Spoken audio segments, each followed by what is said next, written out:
Good evening and welcome back. Tonight, we are following one of the most haunting family sagas in Greek myth, the House of Atreus. It begins with Tantalus and a crime against the gods, passes through Pelops and a chariot race that comes with a curse, and settles in Mycenae with two brothers, Atreus and Thyestes, whose rivalry ends in a terrible feast. From there, the story reaches the shores of Troy through Agamemnon, the cost paid by Iphigenia, and the long return that ends with a king's death in his own hall. It continues with Orestes and Electra, with the Furies who pursue blood for blood, and with a final question that changed the way the Greeks imagined justice.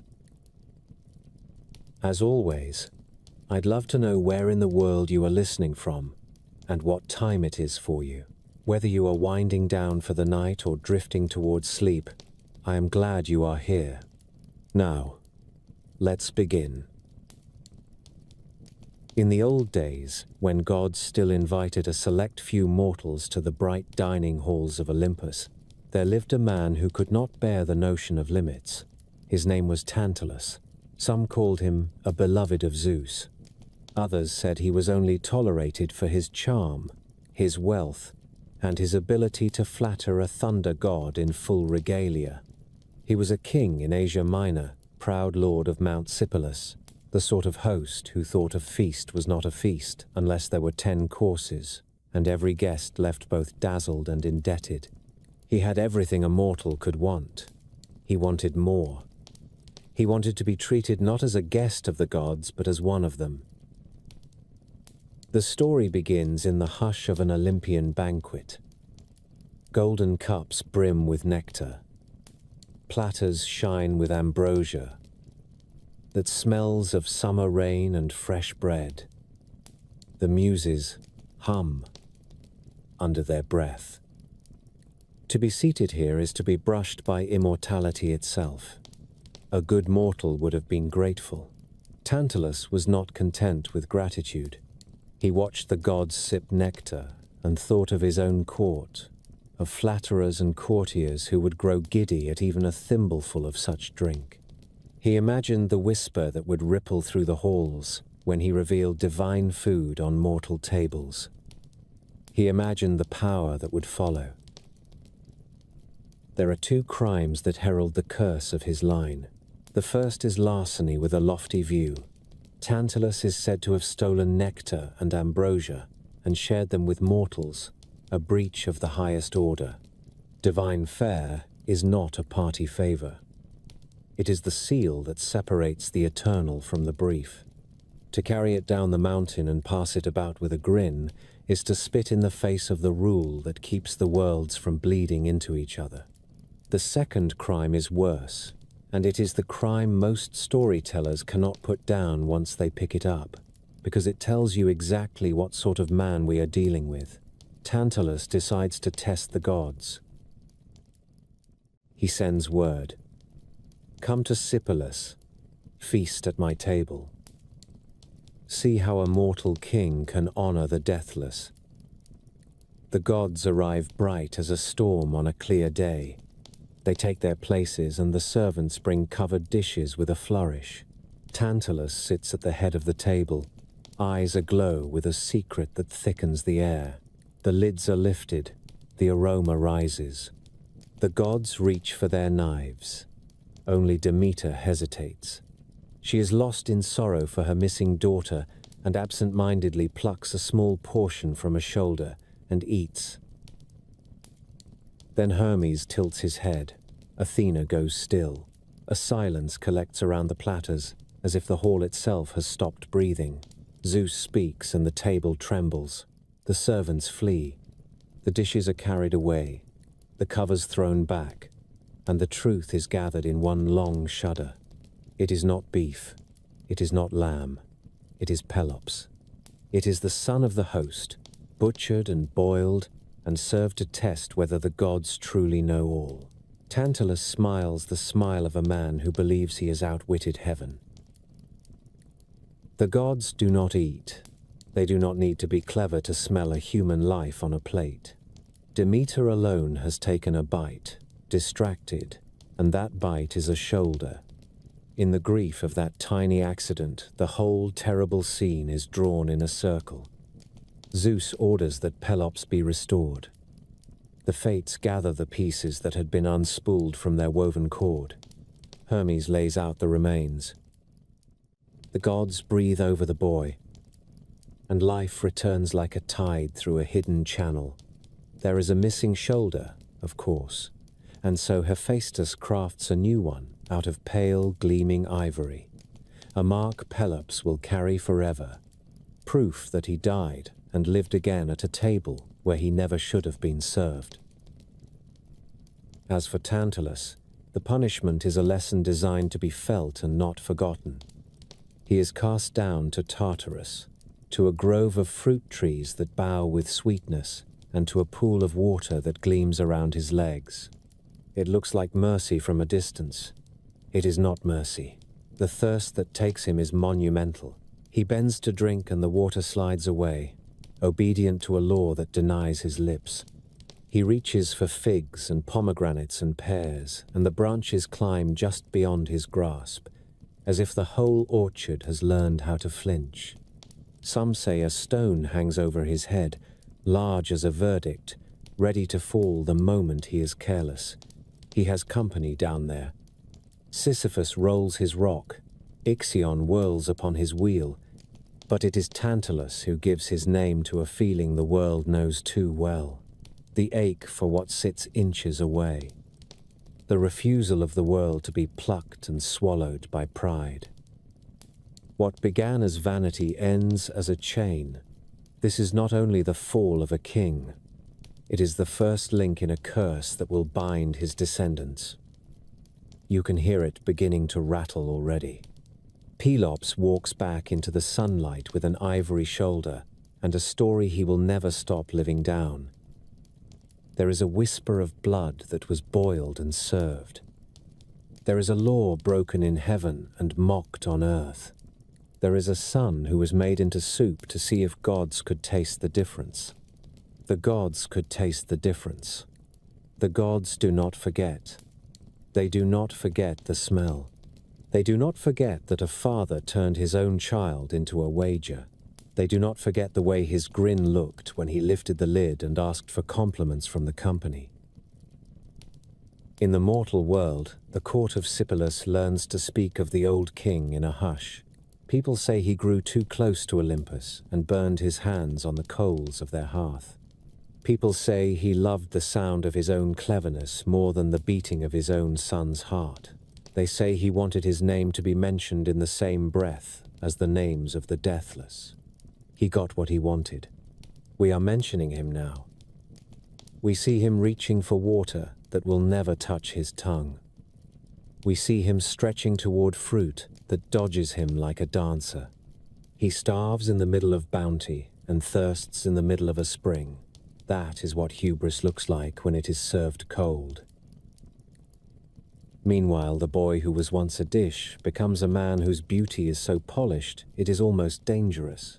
Pelops rides the world with a calm grace and a shoulder that gleams like the tusk of a sea beast. The gods have returned him, and perhaps, just perhaps, they have painted him with a shine that attracts fortune. But remember the rule that Tantalus has taught us. Fortune given by the gods is often the first note of a trial. It is not enough for a life to glitter. It must also bear the weight of a story that is already leaning forward. The curse has begun, and it is not sated. It will not be sated by Tartarus alone. It will spin outward through love and ambition and a chariot that runs too fast. It will hunt the line of Tantalus through banquet halls and bridal tents and battlefields until even the patient Furies grow tired. For now we leave Tantalus where he belongs, with the water slipping from his lips and the fruit nodding just out of reach, his eyes fixed on plenty he can never possess. The gods have made of him an emblem. The world remembers the emblem when a hand snatches at more than it should hold. The curse remembers too, and it is already choosing its next scene. Pelops came back from death with a secret light upon him. You could see it when the sun struck the ivory fitted into his shoulder, a smooth, pale gleam where bone should be, a small and permanent rumor that the gods had lifted him from a table and given him back to the living. He left the shadow of Mount Sipylus and the old scandal to those who whispered and rode west where the river Alpheus runs broad and the air smells of laurels and horse sweat. If a man wishes to start again, he must choose a road that does not pass the door where he once disgraced a guest. Pelops chose the road to Pisa in Elis, where a king guarded his daughter as if she were a city. The king was Oenomaus, said to be a son of Ares, which is another way of saying that he never met a problem he did not wish to solve with speed and violence.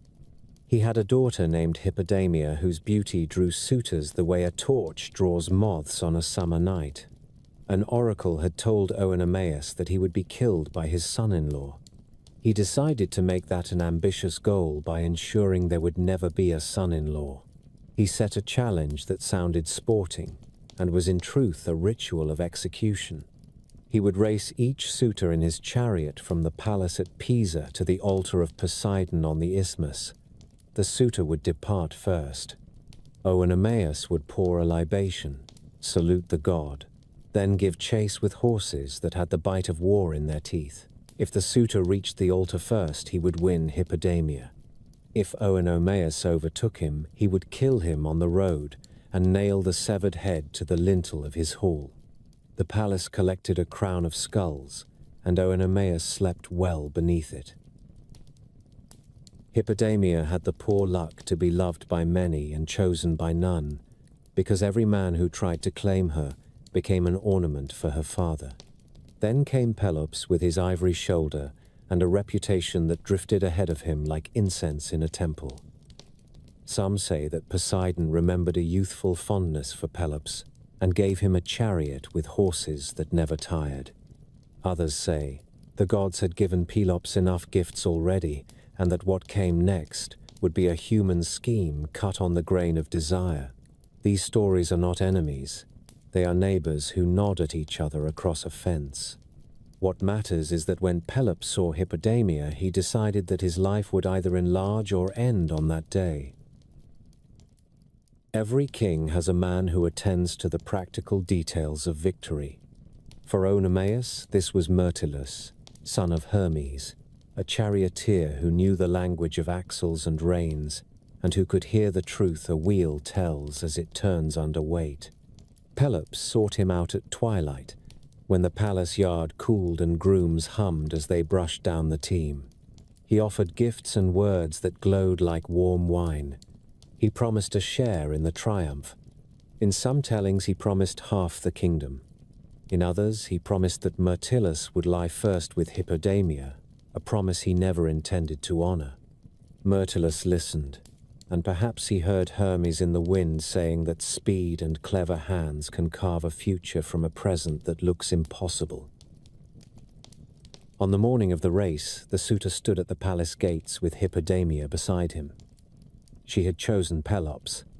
The choice itself was its own kind of courage, for she had watched too many men ride to their last view of the world. The priests sprinkled the horses with water and soothed their restless necks. Oenomaus lifted his spear and smiled the way a butcher smiles at a steer that has wandered into the yard.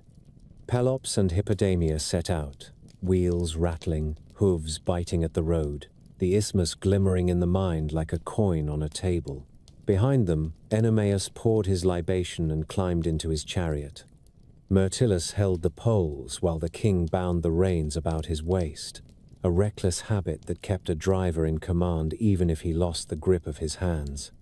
The leather cinched, and the horses screamed, and the yard broke into a storm that chased the first storm down the road. If you have ever watched two hawks hunt across the same valley, you know how this looked. The wind braced itself against the wheels. Hippodamia leaned close and felt the heat of Pelops through the linen, and knew that this was the hinge on which her life would turn. Far behind and not nearly far enough, Oenomaus shouted to his team, and the chariot flew as if it wished to grow wings. He had never lost. He did not intend to lose to a handsome foreigner with a bright shoulder and a bold mouth. At the moment when the king's chariot should have sung its usual song, the song changed. The pins that held the wheels to the axles were not bronze. They had been replaced with shaped wax that looked like bronze until the strain of speed and the warmth of the day conspired against them. Myrtilus had done this the night before, his clever hands moving as if guided by a father who knows every trick of theft and travel. As the king bore down on Pelops, as he tasted the victory he enjoyed more than sleep, the wax softened and the wheel leaped away from the axle as if it had been waiting for a cue. The chariot lurched and fell to pieces. Oenomaus was snatched from his command and dragged by the reins he had trusted. He died on the road he had ruled. The stories disagree about his last words. Some say he cursed Myrtilus, others that he cursed Pelops. Anger does not always pause to choose. What is not in dispute is that Pelops reached the altar first, and that Hippodamia stepped down from the chariot with dust on her hem and a new future in her hands. The suitor became a husband, and the husband became a king, for the people of Pisa preferred the man who brought an end to their dread and offered sacrifices to Poseidon with a steady grace. Myrtilus came then to collect his reward. If the promise had been land, Pelops found a reason to shrink it. If the promise had been a night with the new bride, Pelops found a reason to deny it. In some tellings, Myrtilus tried to force the prize. In others, he merely asked for what had been named. In every telling, Pelops took him to the cliff above the sea and pushed him into the water. As Myrtilus fell, he spoke a curse that spread across the waves and attached itself to the house that had just been born.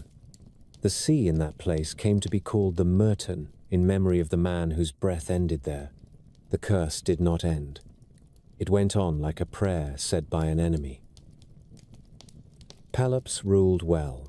He was not a petty prince. He was the kind of ruler who gathers borders the way a careful hand gathers a cloak against a sudden wind. He gave thanks to the gods and raised a barrow for himself at Olympia, a low green mound with a grove of black poplar where rams were sacrificed before a race. The place was called the Pelopian, and it became a center of memory, a precinct where athletes would touch the ground and ask for a portion of his luck. The very land took his name. The peninsula to the south became the island of Pelops, even though it was not an island. Geography can be a mirror that flatters a dynasty. Hippodamia bore children.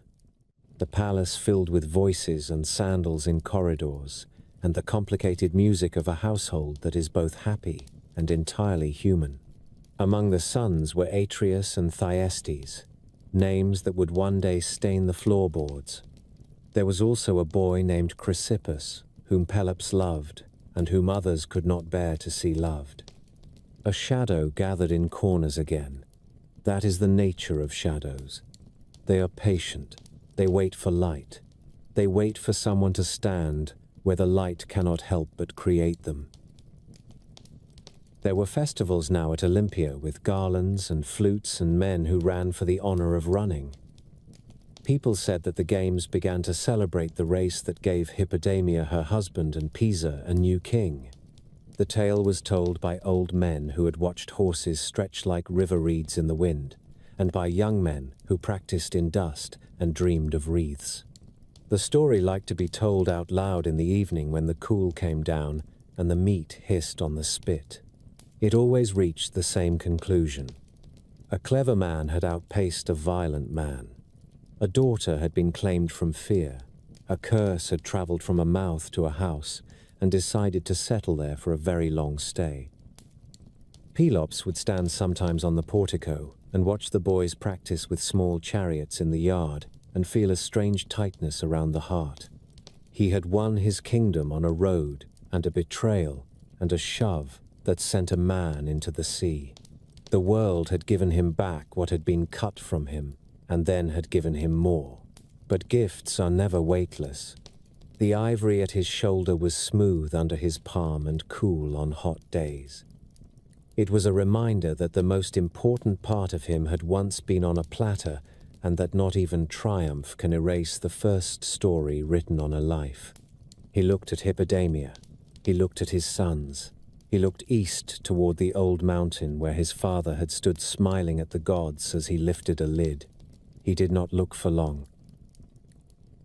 The house of Pelops was prosperous and admired. It held horses that could carry a man across a kingdom in a single day, and storerooms that never learned the empty sound.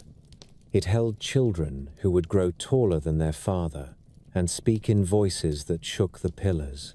It also held a word that had been spoken by a dying charioteer as the sea closed over his mouth. Words can be stronger than iron. They rust more slowly. What Pelops built would be tested by that word.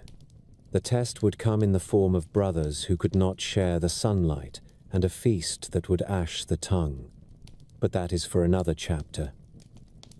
They grew in a house with the smell of horse leather in the halls and the glitter of prizes on every shelf, and perhaps that was the first mischief. A palace that begins as a shrine to a chariot race will always be a little overfond of rivalry. Atreus and Thyestes were boys with matching eyes and very different ideas of what it meant to be a son of a famous father. The elder, Atreus, had a way of pausing before he spoke, as if weighing his words and then setting them down one by one on a scale. The younger, Thyestes, had a smile that arrived a heartbeat before his thoughts and often overstayed. They listened to the story of their father and mother, as other children listened to bedtime songs. They could chant the names of each horse that had carried Pelops to glory. They knew the curve of the road from Pisa to the Isthmus long before they had the legs to run from the forecourt to the practice yard. They also knew that the household had another son, smooth-faced and golden, whose laughter could quiet a quarrel like a soft hand on a wild creature. His name was Chrysippus, and he was not Hippodamia's child. He was the son of Pelops, and a nymph from the hills. And he brought into the palace the dangerous mixture of affection and politics that palace walls were invented to contain. Hippodamia had used courage like a key to open her future when she stepped into Pelops's chariot. But courage does not prevent the private storms that visit a woman who must look every morning at the face of her rival's child.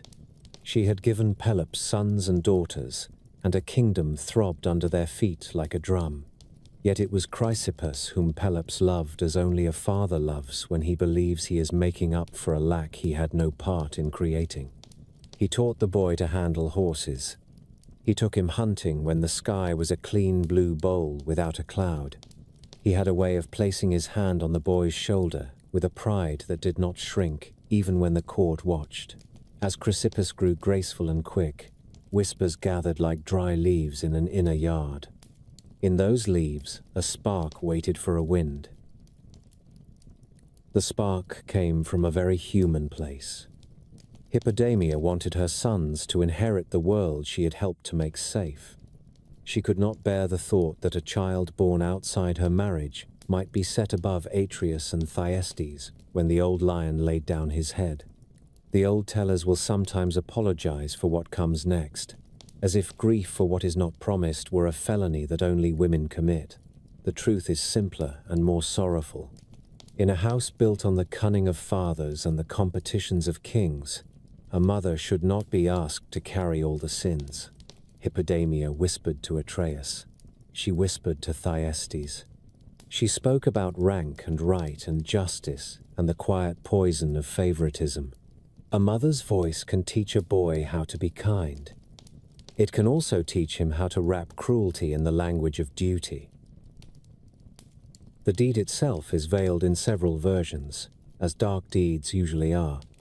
In one, the boys drew Chrysippus out at night and struck him near the fountain in the outer court, in the hour when servants drowse and the moon is a thin cut of metal in the sky. In another, Thyestes did the killing, and Atreus helped to hide the mark. In another still, Hippodamia herself wielded the knife that would never be found. Each version ends with a young man falling to the earth, and with Pelops hearing the sound of a thing breaking that cannot be repaired.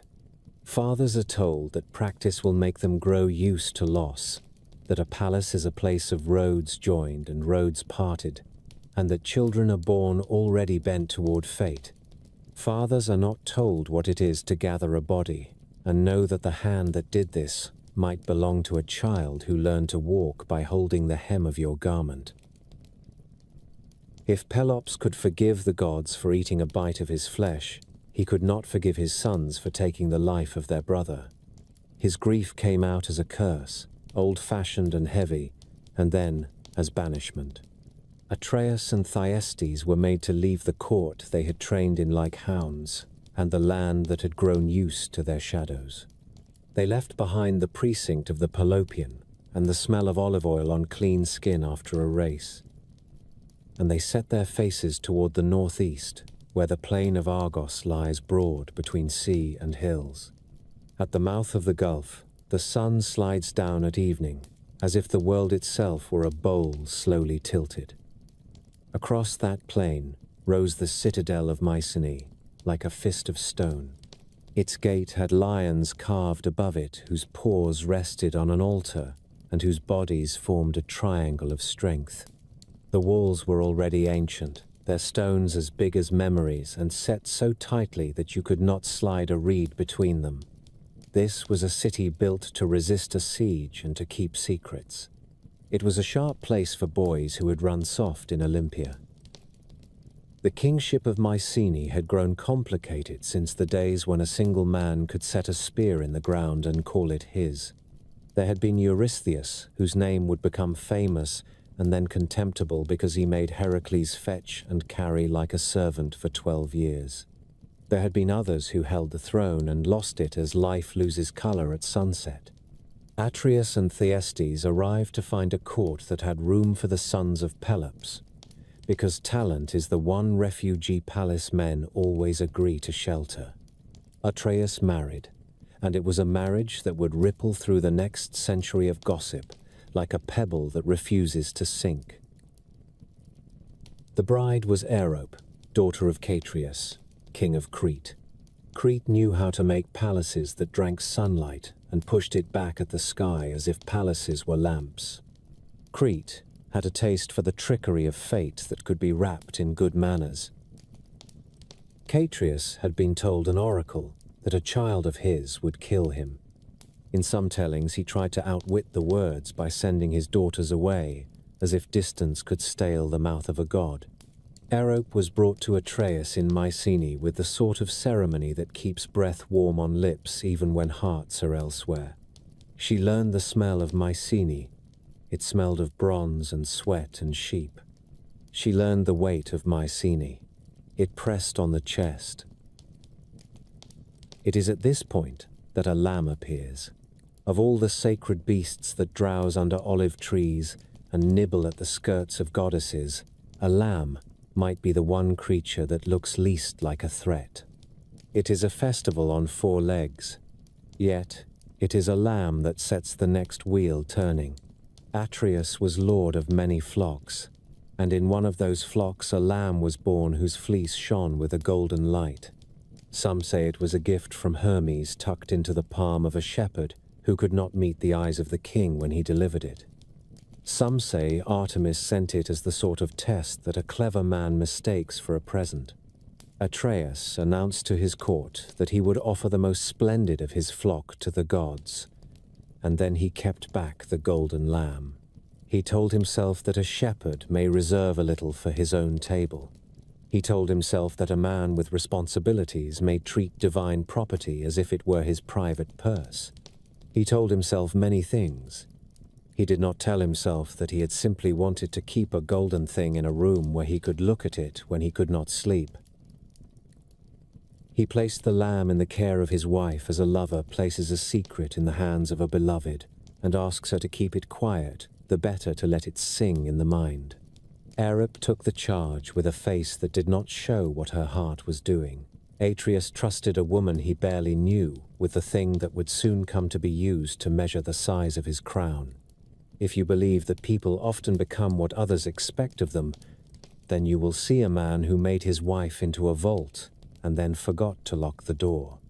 If you believe that people often try to change the shape of a cage by walking to its edges, then you will see a woman standing in the corridor of a strange house with a golden wool in her hands, and you will understand why she started to listen for footsteps other than her husband's. Thyestes had a way of talking that made guards lean their shoulders against the wall and forget that time has a job for each of us. He could tell a story that slid into a confidence and then into an invitation, and by the time you realized you had been invited into trouble, the trouble had already dressed itself as necessity. He visited Arab when the house slept. He took wine, the color of pomegranates, and he lit a lamp and set it on the ground, so that light climbed the walls like ivy. He spoke of Mycenae and its weight. He spoke of the way Atreus looked at the world as if it were a ledger. He told her that a woman who chooses to be a silence in one language will eventually become a shout in another. He told her that he understood what it meant to be the second in a city that enjoys counting. If the old tellers are feeling moral, they will say that Arab was ripe for betrayal. If they are feeling honest, they will say that a husband who places his wife among his trophies has forfeited the right to complain when someone else admires the prize. However it began, the affair took on the rhythm of a habit, and habits are stronger than laws. Atreus, who had the caution of a man who reads his own dreams as if they were reports, began to suspect something, and then swallowed the suspicion because there were taxes and treaties to sign, and a brother to outpace in 1,000 tiny ways that never look like war until the first body falls. Thyestes asked Arope to show him the lamb. She did. He asked her to give it to him. She did. It is easy to wonder how a woman could do such a thing, and it is easy to forget that in palaces men ask women to do impossible things, as if they were being asked to carry a tray from one room to another. With the golden lamb in his possession, Thyestes did not have to be clever. He only had to be present at the right moment. There was talk in Mycenae of settling the matter of kingship by a sign that could be held up under the Sunday. Some said that a king should be the man who had rescued the city from confusion. Some said a king should be the one to whom the gods have given a wonder. Thyestes stood in the assembly and named his wonder. He had the golden fleece. In that moment, Atreus felt the bottom of the world tilt. He searched for the animal with a rising knowledge that there are some kinds of being made a fool that you cannot blame on anyone else. He had kept something sacred as a private toy. It had become the badge of a crown in another man's hand, and the other man was his brother. The city took a breath and released it with a decision as old as agriculture. They crowned the man who seemed to hold the favor of the gods. For a time, Mycenae belonged to Thyestes. He walked the galleries wearing the look of a man who still hears the cadence of the old job, but has already moved his desk into the corner office.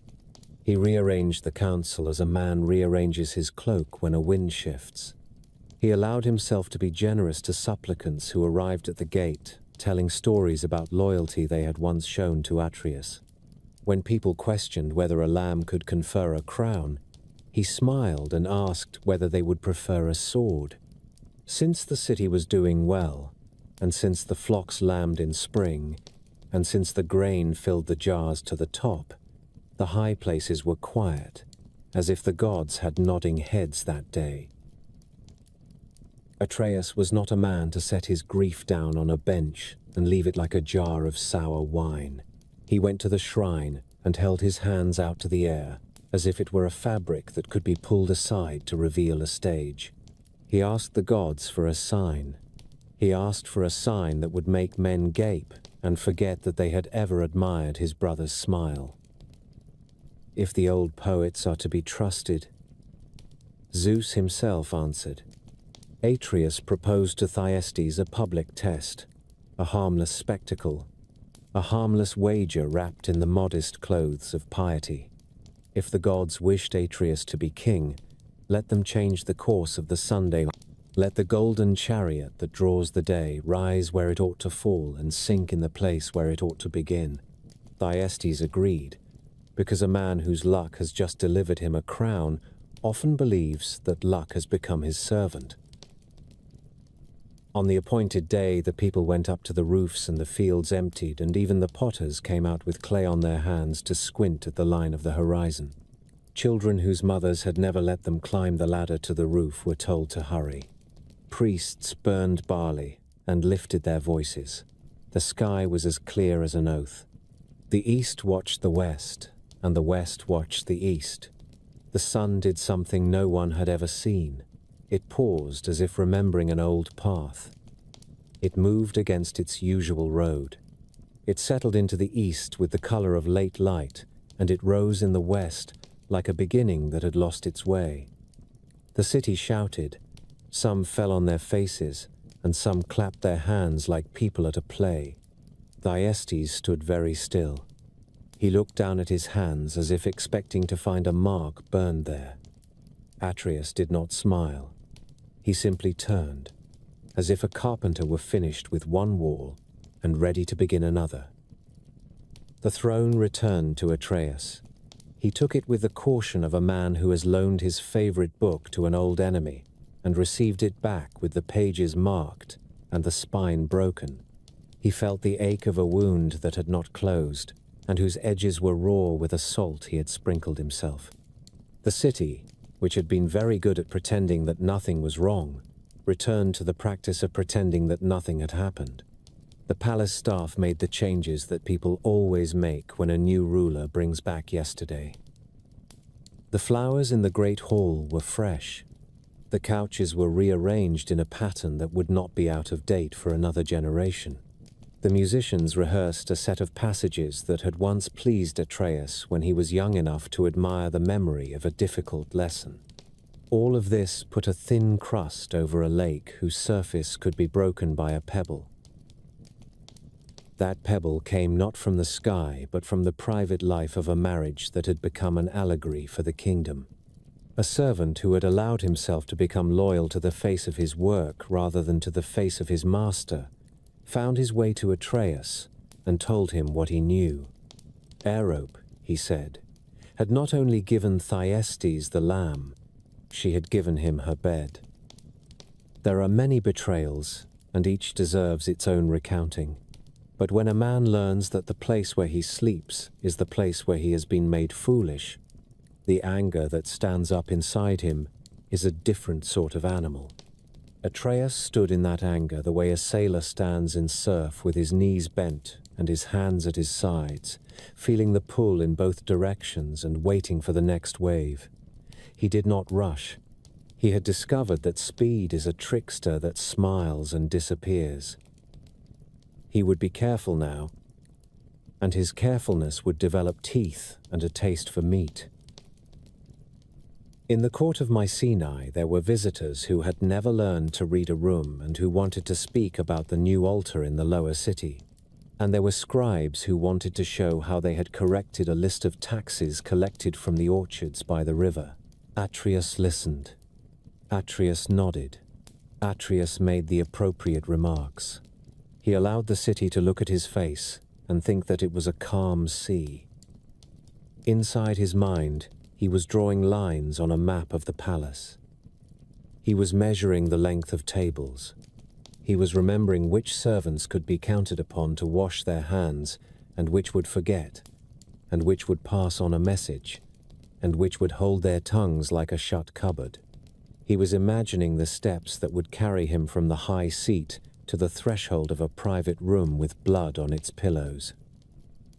He was imagining a supper that would end a story. In the evenings he walked the upper walls and looked out over the plain. The herds moved like shadows within a larger shadow, the shadow of evening. The sea sent up its breathing to remind him that he was a man and not a mountain. He remembered what his father had done. and what his father had failed to do, and what he had done to make up for the failure, and he felt the chill that sometimes runs in families like a blade between the ribs. He told himself that he would not be the next link in a chain. He would be the hand that broke it. He told himself that the gods had given him the sun for a sign, and that therefore he had permission to do what must be done. He told himself that his anger was a surgeon's knife. He did not yet know that a surgeon's knife can become a butcher's knife under a different light. As for Thyestes, his appetite had not learned moderation. A man who has eaten the applause of a city and then been made to spit it out does not soon forget the taste. He continued to meet with Eripe whenever the corridors were empty of footsteps. He continued to tell himself that what had been done once could be done again.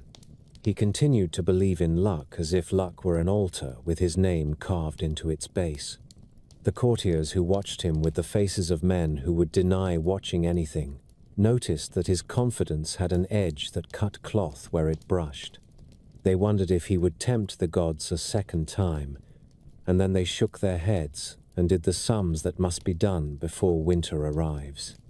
They would have made good farmers if they had been born 10 miles outside the city instead of within its walls. When a king wishes to act, the palace learns. It hears it in the way the dogs in the lower yard stop barking at shadows and begin to bark only at men who do not belong. It hears it in the kitchens where the order of chopping is changed, and in the pantry where the steward has been told to count the jars twice and to look for hairline cracks with a closeness that would make a lover blush. It hears it in the guardroom where the captain suddenly remembers to inspect the points of spears an hour earlier than usual. Mycenae learned that Atreus was paying attention as one learns that rain is on the roof. The old women in the market exchanged glances and pretended to argue about the cost of onions. The young men at the gate offered to polish shields that had been polished yesterday. The city understood that something was being prepared, and that it would involve meat, and that afterward the floor would be scrubbed, and that the people would be told to think of it as justice. We have come to the point where the road bends, and the view ahead is terrible and irresistible. There is still time to turn away and look at the vineyards and the flock of geese in the flat place beyond the river.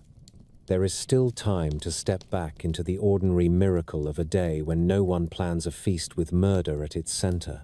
But the house of Atreus has never been a house that turned around when the gods pointed. It is a house that walks into the storm and calls it weather. It is a house in which a man who has watched the sun move backwards can convince himself that time must now obey him as a slave. Atreus has learned that he was made a fool. He is about to teach the world what he considers an education. When a king invites a brother to supper, the whole city listens to the way the invitation is phrased. The herald spoke of peace. He spoke of blood that ought to learn to cool. He spoke of Zeus of the hearth who loves the sight of adversaries sitting at one table and putting their knives to bread rather than to each other. The palace kitchens took the message and translated it into movement. Aprons were tied. Fires were coaxed to the right temper. Spices were measured with the careful hand of someone who has come to believe that taste is a kind of truth. There was game enough in the larder to satisfy a hunting party, and wine enough to float a small ship. Servants scoured platters until they shone like quiet moons. The hall was set with couches and low tables. The gods were invoked, because even men who plan to do unthinkable things prefer to do them under the gaze of witnesses who cannot be bribed. Thyestes came in answer to that summons, as a man comes to a bridge that has twice thrown him into a river. He walked with the outward ease of one who has learned to conceal a tremor in his hands and a calculation behind his eyes. He had worn the crown for a little while when the city was trying on a new story about itself, and then had watched it set back on the old head with the gravity of a judge returning a decision. The lamb and its glinting fleece were no longer the coin that would purchase a throne. The sun had written a different endorsement in the sky, a written thing that people remembered with a hush, Still, a brother's invitation is a brace of words that is hard to refuse. He told himself that families who fight in corridors can sometimes learn to speak softly under a roof of good cedar. He told himself many things as he entered the hall where silver and bronze made glints across the air, and the flowers in the great urns had been chosen to read as innocent. Atreus moved through that room with the quiet of a man who has placed every object where it will perform. He greeted his brother and named the gods aloud and kissed the threshold to make it clear that guests were under protection. He gave orders to bring the first course and the second and the third, and the musicians in the alcove played a plucked phrase that was neither cheerful nor sad. Thyestes ate. He ate because it is what a guest does when a host offers a dish, and because in Mycenae to refuse a plate is to write a new insult when there are already enough old ones chiseled into memory. The meat was rich and tender. The sauces were dark and fragrant. The bread was torn and passed with easy hands. The wine was deep and curled around the senses in a way that made the mind warm and a little slow. The servants moved, as if they were the thoughts of a single well-rested mind. When the tables had been cleared, and the belly of the evening was full enough to feel kind, Atreus gave a sign. Servants returned, not with more food, but with bundles wrapped in cloth that had been bleached to a careful white. They set the bundles down softly, as if laying children to sleep in a corner. Atreus did not speak for a long breath. He looked at his brother with a face that had learned to disguise nearly everything, and then decided that disguise was a waste of art. He turned to the cloth, undid the knots, and folded back the layers with a deliberation that felt like prayer. On the table lay the heads and hands of the boys Thyestes had kissed goodnight. In some tellings there were 2, in some 3. Some call them Tantalus and Pleisthenes, names that arrive with the clatter of old sources and stubborn scholars. The number does not alter the weight. Thyestes saw what he had eaten. He saw what had been offered to him as reconciliation. The taste in his mouth went to ash. Zeus, the protector of guests, had been set aside with a coldness that could teach winter how to keep a house. There is a kind of silence that behaves like a living thing. It crept across the hall. It climbed the pillars and looked down from the painted rafters. Even the lamps seemed to burn on the edge of it. Thyestes did what men do when the language they have is no longer useful. He made sound without words, and his hands clawed the air as if pulling on a rope that had gone invisible. Atreus spoke of wrongs and redress, and if a stranger had wandered in at that moment, he might have mistaken this for a lesson on the law of retaliation. But there was no law here, only a man who had taken the notion of balance and hammered it into a murder that could never be weighed. Thyestes called down a curse that was both an exhalation of grief and a weapon thrown toward the future. He fled that hall where meat and meaning had been mangled at the same table. The city folded the moment into its bone and tried to keep moving. It is in such hours that men who have been stripped of everything except the desire to unmake their enemy turn their attention to oracles. Thyestes went to the place where Apollo speaks behind a veil of smoke and the scent of laurel. He asked the god how to answer what had been done. He was not the first to go to a shrine already decided on a hatred, and hoping that heaven would autograph it. The answer that came was not of the consoling kind. If he wished to unseat Atreus and heal his humiliation with triumph, he must beget a child upon his own daughter and sharpen the boy into a spear that would fly straight back into Mycenae. It was a command that recognized no laws except those that grief and revenge write for themselves. The old poets report the oracle with the same careful tone with which a physician gives the name of a disease and waits to see whether the patient understands. The daughter was Pelopeia. She had grown up inside the same architecture of treachery that had rearranged the lives of her uncles and cousins. She knew what it meant to belong to a house that eats itself and calls the taste justice. One night, during a festival of Athena, when the town was lit by torches and the boundary between sacred and ordinary had softened as it does when people carry garlands and drink small cups and call it piety, Thyestes descended upon her. He took her in the dark. In some tellings she struggled and failed to save herself. In others the moment was framed as indirection, pushed to the point of monstrosity. The only clarity is that when it was over he left his sword, a particular blade whose workman had given it a shape that a son would recognize in the way a son recognizes his own hands. Pelopeia concealed the sword. She carried a child and carried a secret, like a flint wrapped in wool. When the boy was born, she could not bear what the world would ask her to answer. Exposure is a word that ancient cities learned to use in a way that sounded bureaucratic. She left the child out in the raw and hoped that the fates would be kinder than her kin. A shepherd found him and took him up in rough hands that had gentled many lambs. The child took goat's milk and slept with the stubbornness that is a gift in a baby and a warning in a king. He was brought eventually to the court of Atreus, because in Mycenae the net of the palace gathers almost everything with a story written on it. The king saw a handsome child with a gaze that knew how to hold itself steady. He adopted him and named him Aegisthus. There is a story told in courtyards that his name carries a memory of the goat that fed him. There is also a darker story that says fate had tied a knot too tight for anyone to untie without a cut.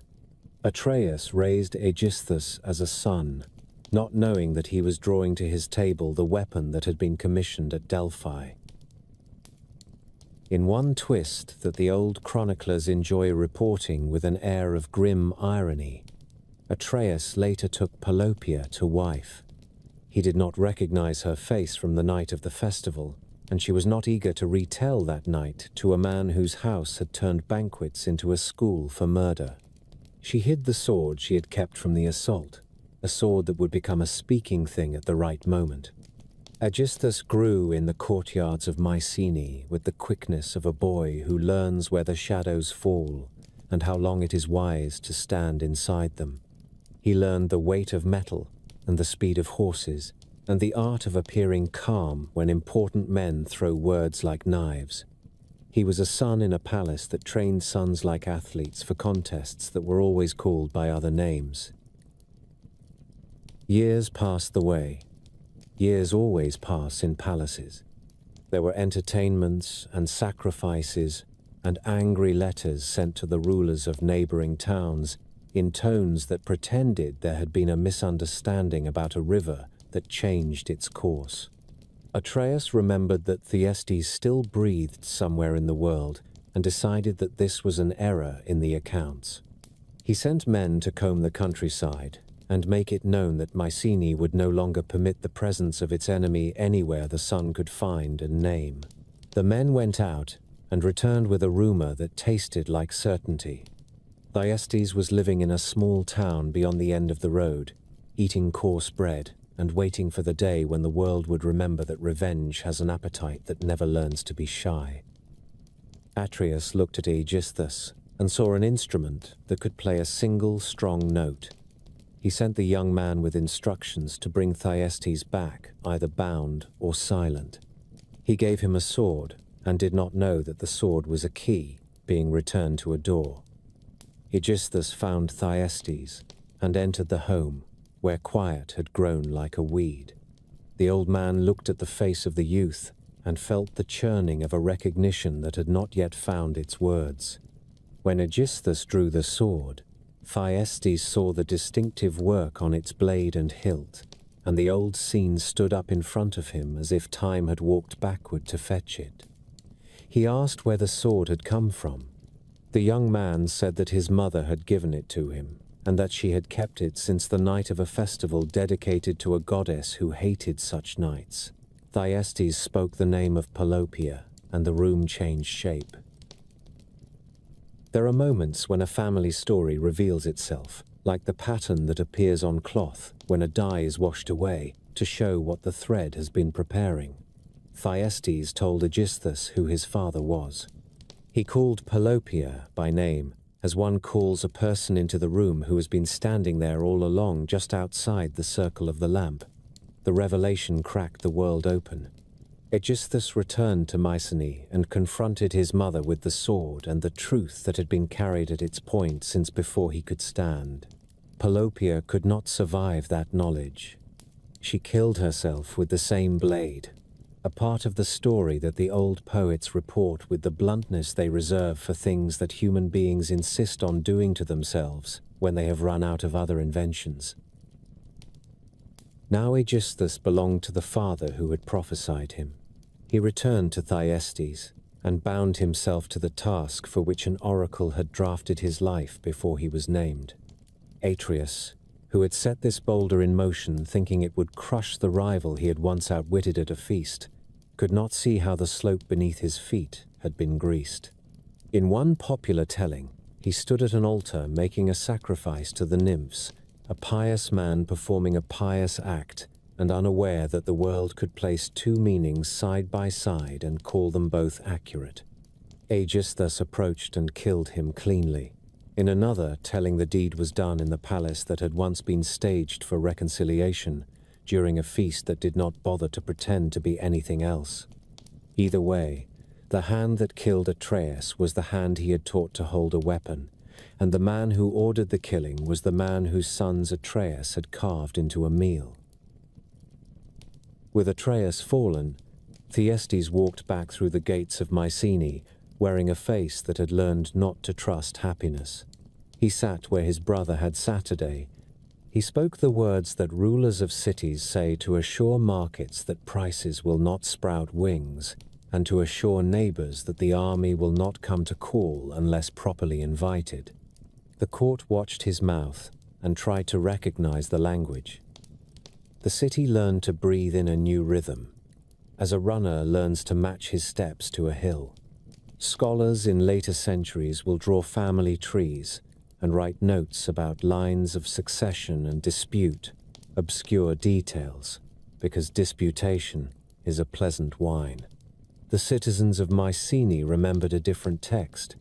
They remembered that a house had fed children to an uncle and had been fed to a son. They remembered that the gods might be watching, and that sometimes the God who watches is not the one you think.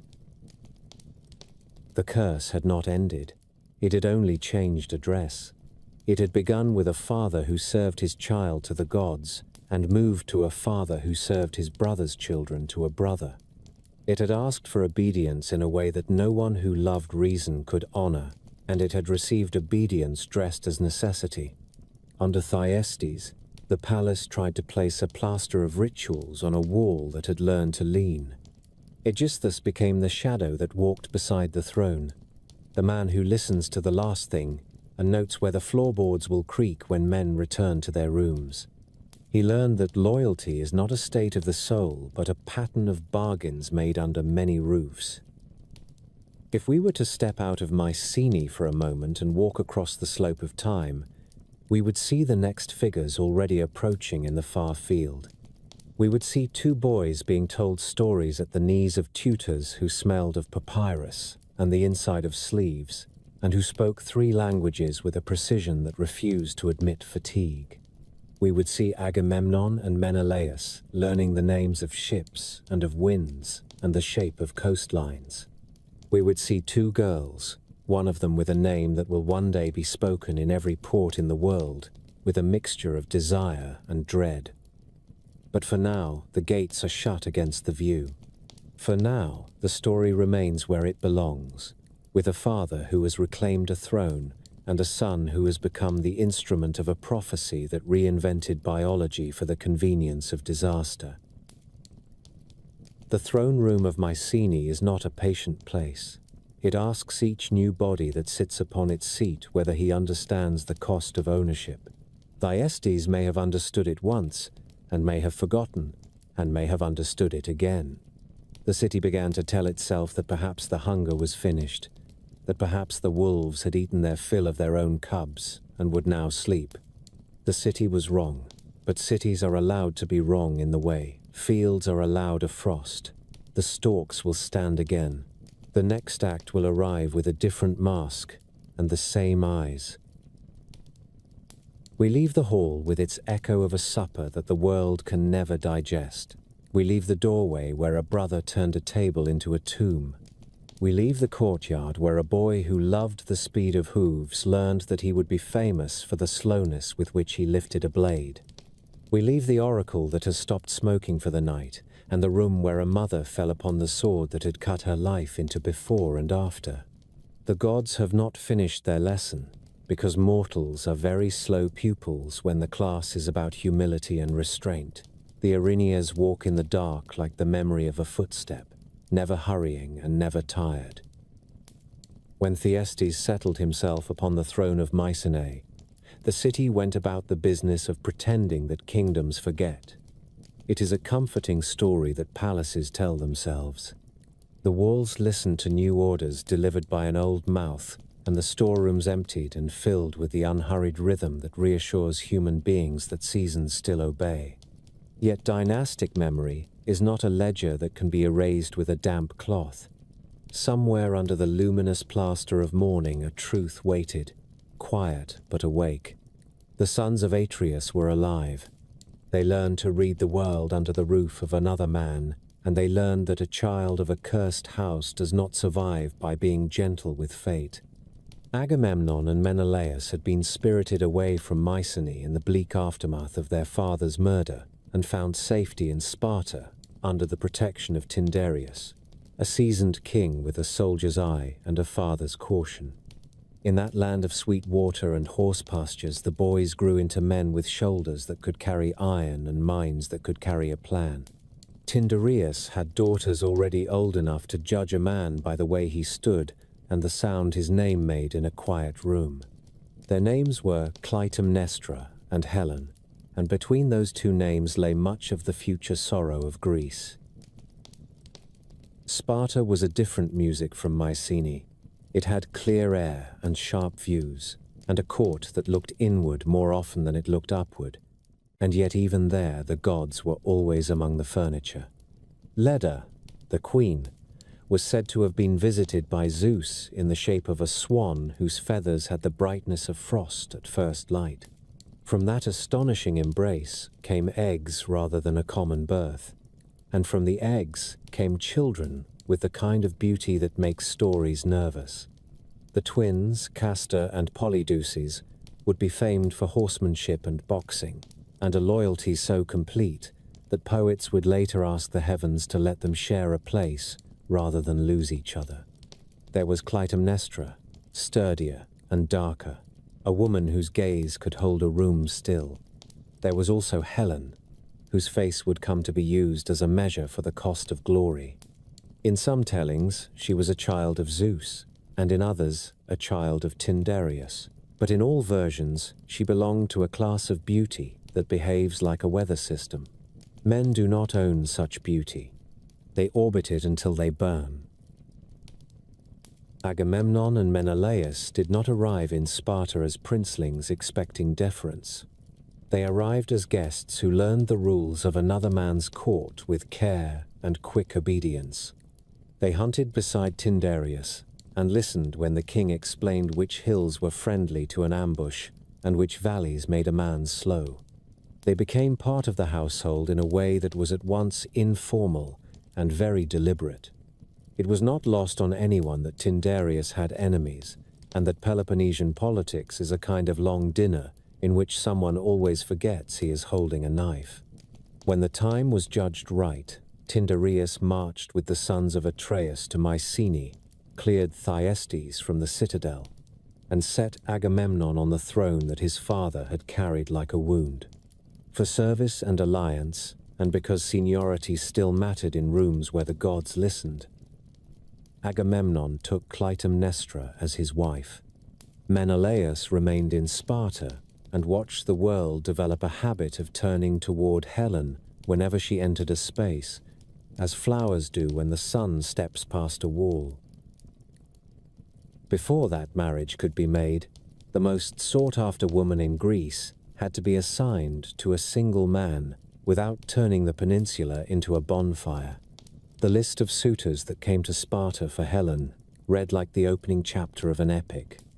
There was Ajax the Greater, built like a tower and as hard to move. There was Diomedes, who wore prudence like armor but could shed it for a blinding charge. There was Odysseus, lord of Ithaca, whose mind made devices with gears only he could see. There were princes from the islands and princes from the hills and princelings with new beards and elaborate hopes. Every man promised gods and glory. Every man dreamed of Helen sitting at his fireside, while bards recited the names of his ancestors and children learned to draw ships and spears in the dust. Tyndareus knew that choosing any one of them would make enemies of the rest. In a world ruled by honor, a decision about a woman could become a decision about a war. Odysseus came with a proposal that did not look like a gift until one set it down and walked around it. He had noticed that Tyndareus had a niece named Penelope, whose steadiness and quiet depth would make a shoreline for a certain kind of man. Odysseus offered his counsel in exchange for Penelope's hand. The counsel was a contrivance that would change the history of the next decade. Tyndareus would require each suitor to swear a great oath before the altars that they would accept the choice of husband and would defend that marriage against anyone who threatened it. The suitors swore by the riders of the sky and by the earth that bears witness, and by the underground powers who listen from the roots of the world. The oath is known in every school where boys memorize deaths and dates. It is called the Oath of Tyndareus, and it bound men who would later pretend they were compelled by nothing but honor, when in truth they were compelled by their own sworn words. Helen placed the garland upon Menelaus. Perhaps she liked the way certainty looked on his face. Perhaps she chose him because Sparta prefers a steady hand to an exciting mind. Perhaps the choice was made somewhere above the ceiling, where Aphrodite smiled to herself at a chain of consequences she had already begun to lay out, like stepping stones toward a river. Menelaus became king of Sparta after Tyndareus, and his palace learned the resonance that a queen like Helen brings to the air. Agamemnon's marriage to Clytemnestra linked the houses of Mycenae and Sparta as tightly as a stitched seam in a cloak that will see hard weather. Castor and Polydeuces became brothers to both by marriage and adored their sisters with a protective ferocity that did not always understand that a goddess can own a face in the same way a king owns a fleet. It is a pity for mortals that the gods enjoy weddings, because wherever they gather to watch ring and cup exchanged, Eris, the one who delights in discord, waits outside like a guest without an invitation. At the marriage of Peleus and Thetis, where the immortals filled the hall with light and praise, Eris threw a golden apple into the midst of the company, with 3 carved words upon it. For the fairest, the apple became a question that could not be answered without offending 2 goddesses and enthroning a third. Hera, who loved power and hated humiliation, Athena, who loved victory and clarity, and Aphrodite, who loved beauty and delighted in the variety of its uses. Each claimed the fruit. Zeus refused to judge, not because he had suddenly learned humility, but because even he preferred to avoid certain domestic quarrels. Hermes was sent as guide and enforcer to a lone judgment. The 3 goddesses came to a hillside above Troy, where a shepherd stood with the coltish grace of a prince who had not yet been told he is a prince. His name was Paris, also called Alexander, and he had been sent away as a child because a dream told his father that he would bring ruin to the city. Dreams are not auditions for obedience. They are weather reports that human beings read and then ignore when the sky turns clear. Each goddess offered a bribe dressed as a gift. Hera promised a kingdom that would make others kneel. Athena promised victories that would put a crown upon his name and keep it there forever. Aphrodite promised the most beautiful woman in the world. Paris was a young man cut from a bolt of cloth that did not linger over the merits of governance or the cost of warfare. He gave the apple to love and to the goddess who could provide it, and by that gesture he set in motion the cruelty of distance that has made empires and ruined them. Aphrodite led his desire across the sea to the household of Menelaus, to Helen, who had already been inventoried by oaths, and who could still be summoned by a promise sweeter than politics. There are treatises and long discussions that ask whether Helen went willingly or was taken by force. The oldest poems leave a breath of ambiguity that lets every age find its own version of the story. The gods favored the simplest explanation. Aphrodite laid a hand upon the heart of a woman and a man, and they became a sentence that could only end one way. Menelaus was away from home when Paris arrived in Sparta, with smooth compliments and a luster that clung to his hair as if sunlight were a perfume. Some say hospitality was offered with a generosity that would later taste bitter. Some say Paris abused the shelter of a roof that had welcomed him. What is agreed is that when Menelaus returned, he found the bed empty of the queen and the palace emptied of any reason to treat the world as manageable. Menelaus did not howl. He did not break furniture in the way of lesser men who do not yet know what power promises to the patient. He went to Mycenae. He spoke to Agamemnon not as a brother who wants his grief consoled, but as an ally who wants his case prosecuted. The oath of Tyndareus became a weapon that could be carried by any man who felt its weight and wished to respect his own name. Agamemnon had a mind that liked the click of an idea locking into place. He called for messengers.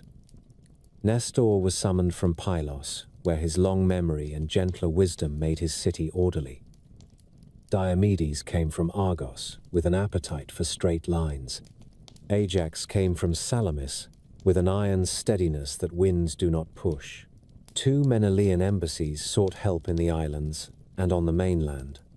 They paused on Ithaca, where Odysseus had married Penelope, as he had always intended, and had begun the work of making a small kingdom prosperous without the help of miracles. Odysseus had no desire to leave his island.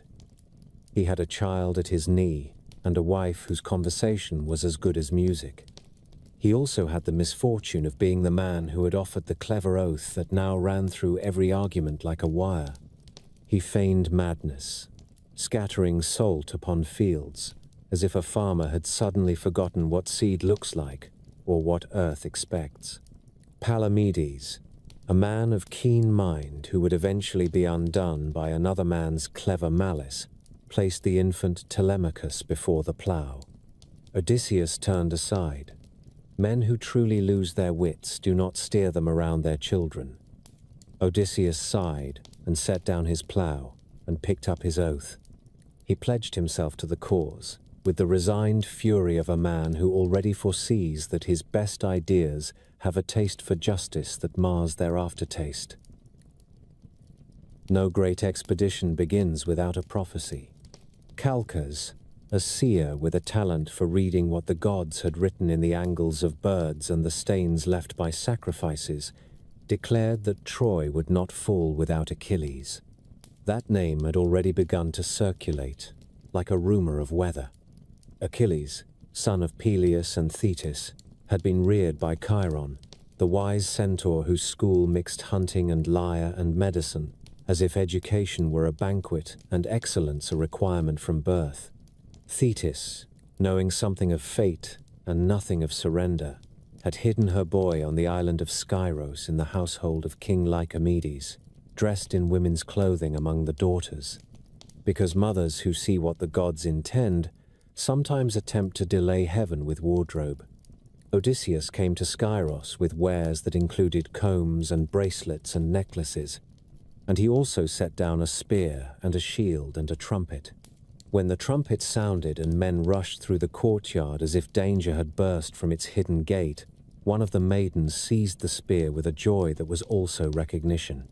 Achilles stood grinning in the sudden silence. He did not wear disguise well. Odysseus made his bow and invited destiny to step into the sunlight. They gathered now at Aulis. the narrow staging place on the coast of Boeotia where tides run tricky, and the wind is a teacher with opinions. Ships arrived until the water looked like a city that had decided to float, prows tossing like the heads of impatient horses. The catalogue of ships that poets recite lists the leaders and the tallies with the pedantic pride of a quartermaster. It is a hymn to logistics. It is also an incantation that makes men believe that big numbers will protect them from small errors. Leaders swore mutual aid. Leaders swapped stories. Leaders inspected each other with the curiosity of roosters who have suddenly found themselves in a very large yard. Agamemnon was named commander because he had the largest realm and the largest stores. He was not the most beloved among equals, but he understood command as a chore one does for the sake of a purpose that will later ask for more. Before sails could fill and oars could lift and the sea accept their noise, the harbor grew still as a held breath. The wind went away, not down to a whisper, away. The sea lay flat and glassed, and the pennants hung as if sewn to the masts. Old fishermen shook their heads and lit offerings to Artemis, whose opinions about hunters and kings can stop a season in its tracks. Calchas pronounced that the goddess was offended. An offense to Artemis is not the sort of thing a man wishes to handle quickly. It is the sort of thing that demands a story with a cost. The cost would be told in the next part of the tale, and every face at Aulis learned a new stillness as they waited to find out which life would be measured against a journey. Embassies were sent ahead to Troy in the meantime, for it is ancient custom that one should ask for a stolen treasure before one burns the house of the thief. Menelaus and Odysseus stood in the halls of Priam and made a case in language that avoided insult and yet carried the weight of 1,000-strong fleet at anchor. Priam was old and humane, and trapped by a story he did not begin. Paris looked at his guests as a man looks at people who have arrived to take away something that he has been told is his by a goddess. The Trojans argued among themselves with the intensity of a city that understands that its sunlight may soon be measured in seasons rather than years. Antimachus, who had been promised gold and favor by Paris, counseled refusal. Trojan walls were high and their pride higher. The envoys returned to Aulis, while the air continued to refuse them a breeze. At this threshold, the house of Atreus stood facing the kind of choice that turns a family curse into a matter for an entire people. Agamemnon wore command like armor, heavy and necessary.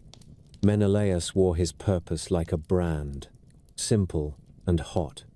Around them moved a cohort that would fill out the next generation of songs with victories, rages, tricks, griefs, and a death that would become the measure of a life lived at full brightness. The expedition had become not only a matter of recovering a wife, but of proving something to the gods about oaths, and to men about the shape of a nation when its princes pull in one direction. The very sea seemed to be waiting for the next sentence. The harbor at Aulis lay like a mirror that had grown weary of pictures. Masts stood like a bare forest, ropes hung still as sleeping snakes, and gulls whispered and settled because there was nothing to rise upon and ride. Men walked the strand and stared at the horizon as if a thought might reach out and pinch a sky and make it stir. Fishermen sat on upturned baskets and did not bother to spit, for what is a harbor without a breeze, but a room without a door? The seer Calchas had watched the silence grow and had counted the days with the care of a priest who knows that time itself can be a god. When Agamemnon called for counsel, Calchas did not look at the king at first. He looked at the hunting spear set in the corner and the antlers mounted near the lintel. And then he asked the room to remember that Artemis sees everything that moves on hooves and knows every feather by its true name. The story that followed drifted through the ranks like a dry wind before a fire. Agamemnon had been out with his men in the woods above the shore not long before the fleet assembled. He had met a stag, both grand and unafraid. as if it did not know what a king does when muscle leaps and the bowstring sings. He loosed his arrow, and the stag fell, and the king stood over the bright hide and forgot himself. He spoke aloud, not to any man, but to the air that serves as a messenger, even when one does not think to employ it. He said that not even Artemis could have struck so clean. The boast hung where pride likes to linger. The goddess of the untamed heard it. Calchas said that she had stopped the winds. She had reached out her pale hand and pinched the throat of the sea and told it to be still like a child at a ceremony. Only one thing would release her fingers. A sacrifice must be made, and not of a ram or a bull or 100 sheep. The king must offer his own daughter, Iphigenia, upon an altar built on the very strand where the ships waited like oarsmen holding their breath. The men did not cry out. The oldest among them lowered their heads as if a storm had spoken, and it was time to check the knots. Menelaus clenched his jaw, and then unclenched it, because he had always known that words can be prisons if you shout them in the wrong room. Agamemnon's face did not change. He asked Calchas to leave the tent, and then he put his hands on the table with the big map and watched the lines he had drawn begin to swim. For a long while he said nothing. He thought of Clytemnestra, whose gaze could calm a room full of iron. He thought of Iphigenia, who had his steadiness and her mother's exactness, and who liked to stand where the light from a window struck dust into gold. He thought of 1,000 oaths and 1,000 oars, and a war that had gathered itself like a long wave and would now break upon his house first. When he spoke, it was to send for a scribe. The letter that went to Mycenae wore a happy face and a crown of laurel leaves.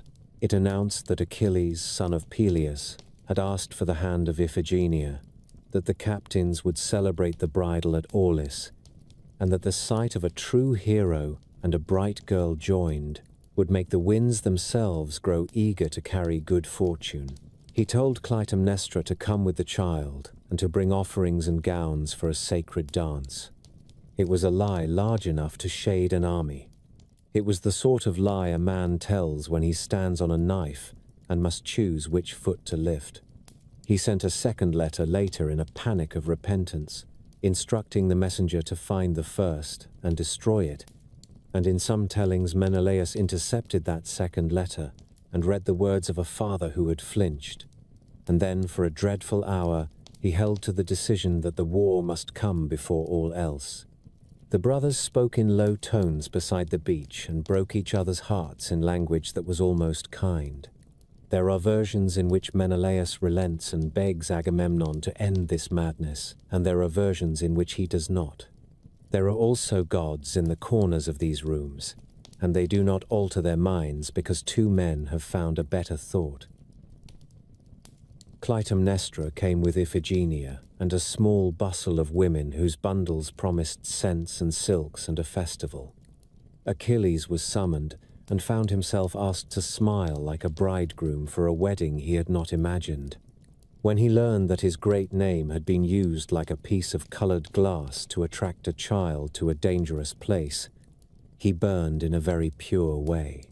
He went straight to Agamemnon and said that a hero's honor is not a toy, and that if this were to be attempted, he would stand at the altar with a sword in his fist rather than a wreath, and would see who dared lay a hand upon the girl.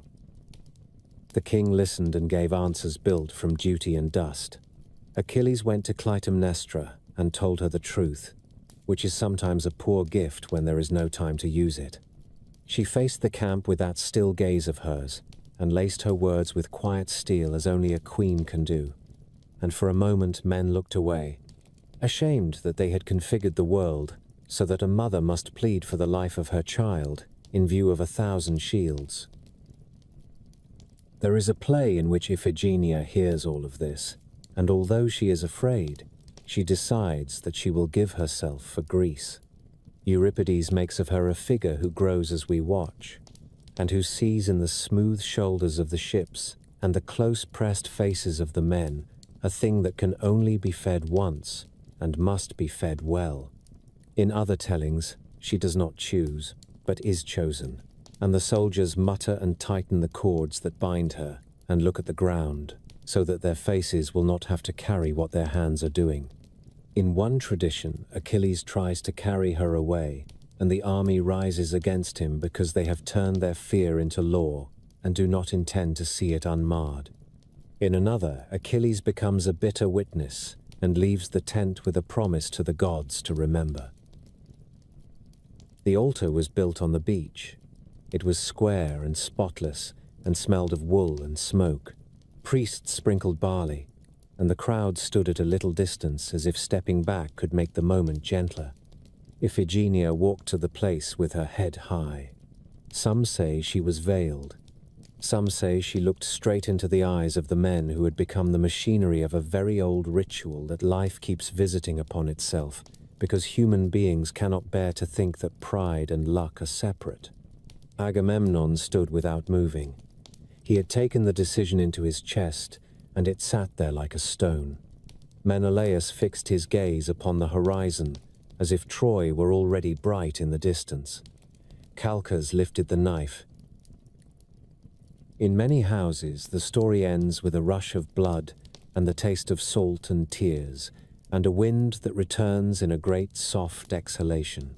The men wept and pretended not to, and the masts leaned toward the sea, and the ships eased out like animals who have been held too long.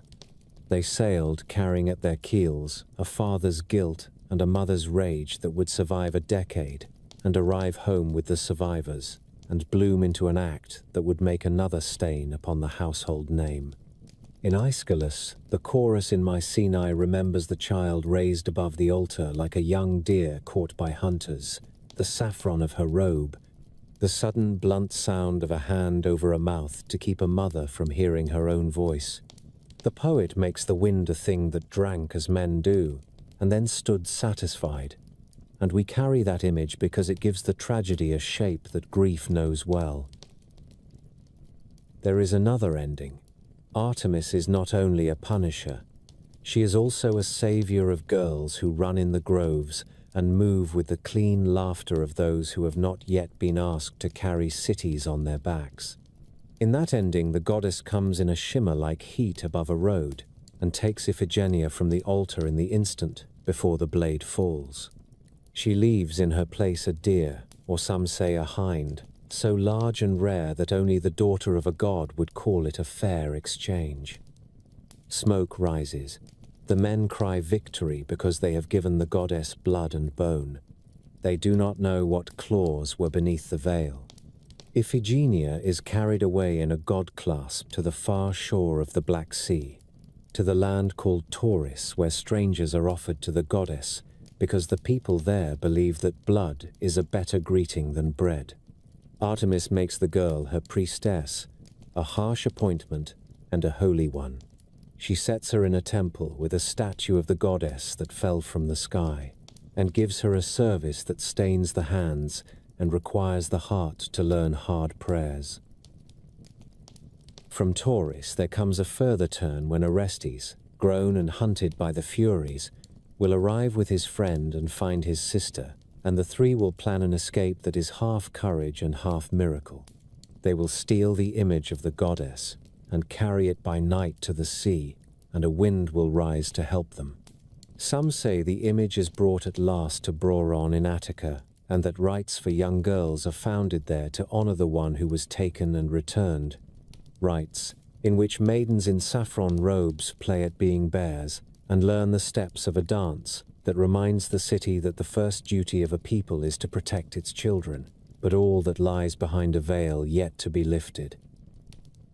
Here at Aulis, the stories join for a moment, because in both Iphigenia dies to her old life. In one she dies as mortals die, and the sea accepts the price.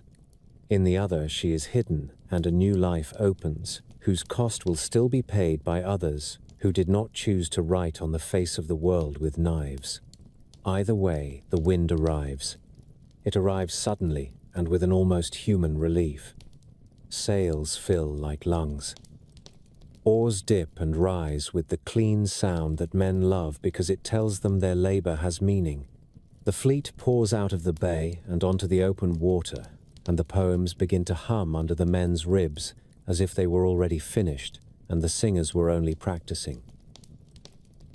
Clytemnestra walked from the shore with a stillness that frightened servants and made old women cross themselves with herbs when she passed. In her mind, something stopped being a wife and became a weapon. She would smile, and she would speak gently, and she would keep a house, and she would remember. When Agamemnon returned with a king's spoils and a conquered prophetess in his train, he would find that his hall had kept excellent accounts. The gods approve of balance. It is mortals who are surprised when it arrives. The fleet sped east on a corridor of blue, guided by gulls and promises, carrying within it the unspent grief of a father and the growing silence of a mother and the seed of a cycle that would still need to be broken by a new kind of law. The house of Atreus had accepted a toll from its own child to move the story forward. The story, under the eye of gods who never forget a boast, did not intend to forget what had been paid. Night in Argos began with a small star burning where no star should be.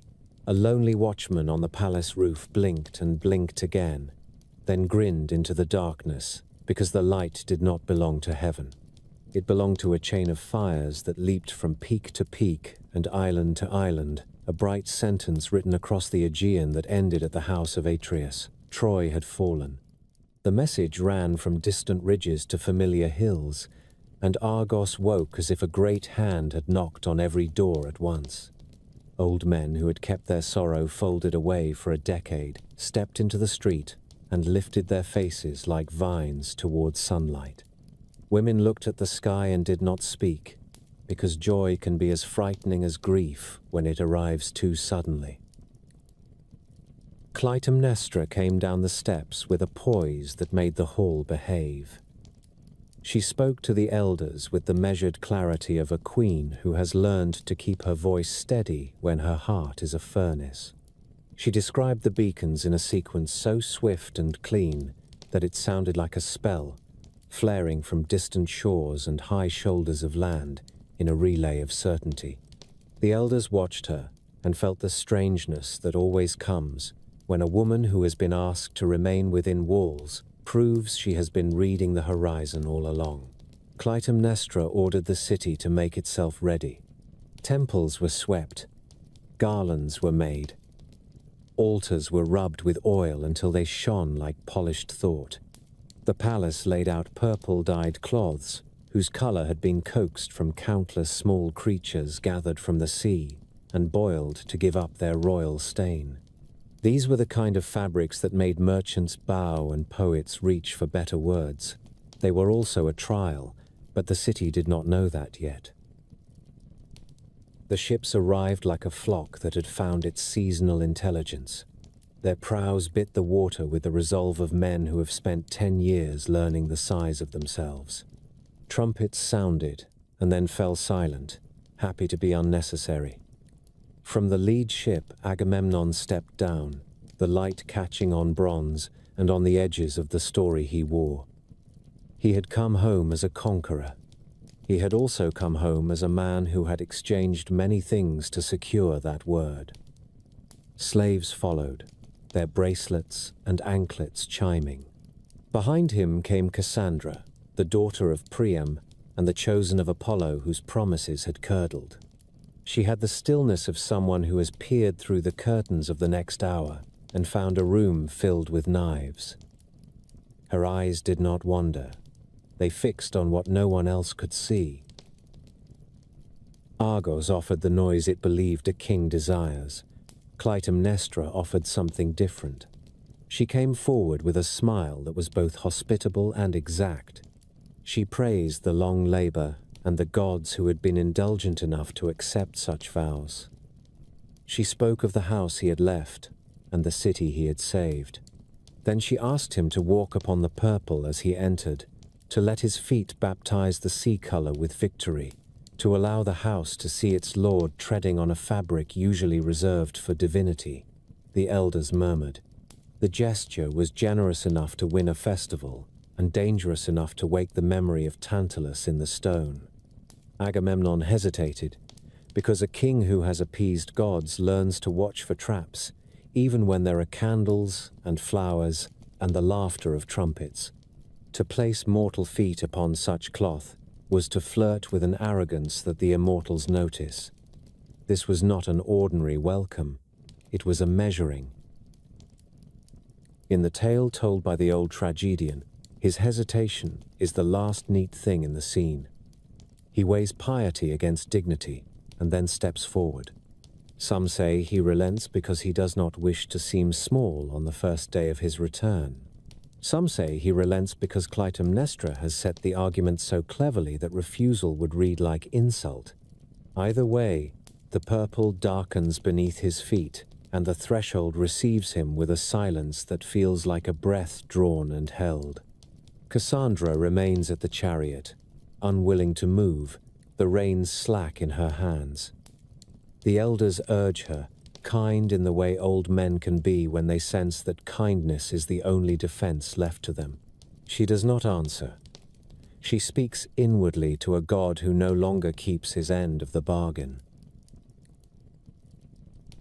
It is worth remembering who she is, and why her mouth cannot convince any ear. Once she had promised herself to Apollo and accepted his gift, which was sight that sees through the skin of time. When she refused the god in the way that women have refused gods since the first grove learned to hide them, he could not take the gift back. He did the next thing. He made it useless. She still saw exactly. She could no longer make anyone believe. The curse is so elegant that it has become a proverb. If you want to know what it is like to be Cassandra, you need only stand up at a feast and tell the truth when the wine is at its sweetest. Agamemnon passed under the lintel into a hall that had learned to conceal more than it showed. Clytemnestra led him with the ease of habit. She praised him in 1,000 small ways without seeming to curry favor. She spoke of the long years of watch and worry, and how each day had demanded that the house hold its shape. She did not speak of the particular shape that house had taken. There had been sacrifices in Argos as well as at Aulis. There had also been an alliance that grew in the dark like ivy and wrapped itself around the foundations until stone felt green fingers searching for purchase. Aegisthus moved about the palace with the step of a man who has learned that caution is another word for enjoyment postponed. The household had learned to look away whenever he crossed a room. Servants are archivists of truths that cannot be written. News of Troy's end circulated in the undertone of all these encounters like a river under ice. The city told the story the way cities always do, with embellishments and mistakes and useful omissions. Some said the walls fell because of a wooden horse so large that it seemed a toy for a giant child, trundled toward the gates as an offering to a goddess who had been offended. Others said bribery and betrayal did the work as they have always done, that gates are doors, and doors are persuaded by hands as often as by rams. There were also voices that lingered on the rage of Achilles and the grief of those who could not be ransomed. Cassandra could have corrected all of them. She found that her voice was a museum no one visited. Clytemnestra regarded the Trojan woman with a gaze that combined interest and arithmetic. Here was a royal prisoner whose name was barbed with prophecy. Here was a reminder that power makes people into luggage. Here was also the last thread in a long tapestry of injuries. One does not need to rehearse each stitch to know the pattern. A mother walked to an altar because a wind would not blow. A daughter did not return. A decade hardened that memory into a blade that could be worn invisibly all day and still shine at night. In a house overshadowed by the stains of old feasts, revenge found a place beside housekeeping and learned to speak quietly. The elders of Argos formed themselves into a chorus of caution and nostalgia. They spoke to one another of the old stories that teach as much unlearning as learning. They recalled a fable about a lion cub raised in a household that treated it like a pet until the day it remembered its proper size. They told themselves that excessive triumph calls down a balancing, that Athena turns her face away from houses that forget to count their blessings in a lower voice. They watched Clytemnestra and felt that they were watching a captain stand at the tiller between two reefs. If she smiled, it was because smiles make better masks than tears. Agamemnon moved through his city and allowed it to measure him. Priests brought water and fire and made fine phrases work as if words could widen or narrow the distance between humans and gods. Delegations came with bowls of grain and small animals for sacrifice and numbers to discuss, because victory needs to be tallied in more than trophies. The king granted audiences and used the exact tone that persuades a citizenry that its future is contained inside the confident voice of a single man. He thanked Zeus, who holds strangers and hosts under one law, an invocation that would have sounded very different at an earlier family supper. He showed courtesy to the leaders who had kept the place from coming apart while he carved history abroad. Everywhere he walked, men let out the breath they had been holding for years.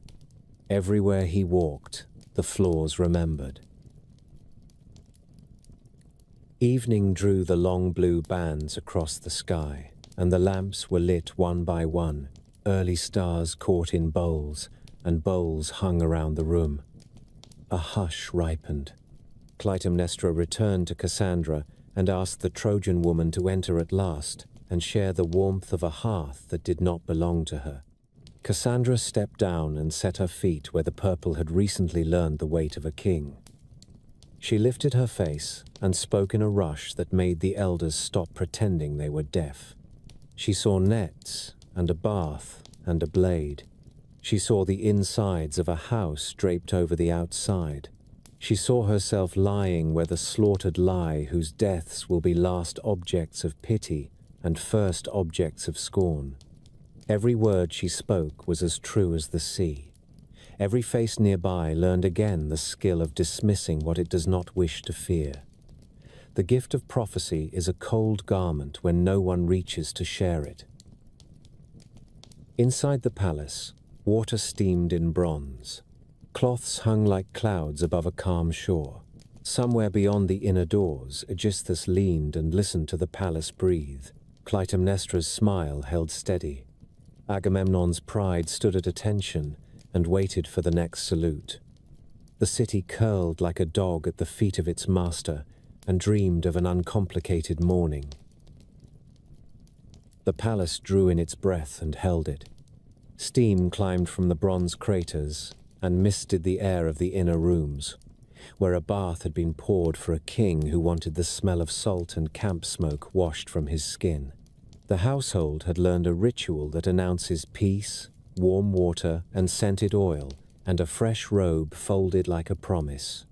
In this house, rituals are never only what they seem. Clytemnestra walked before the attendants with the gravity of a priest at a festival.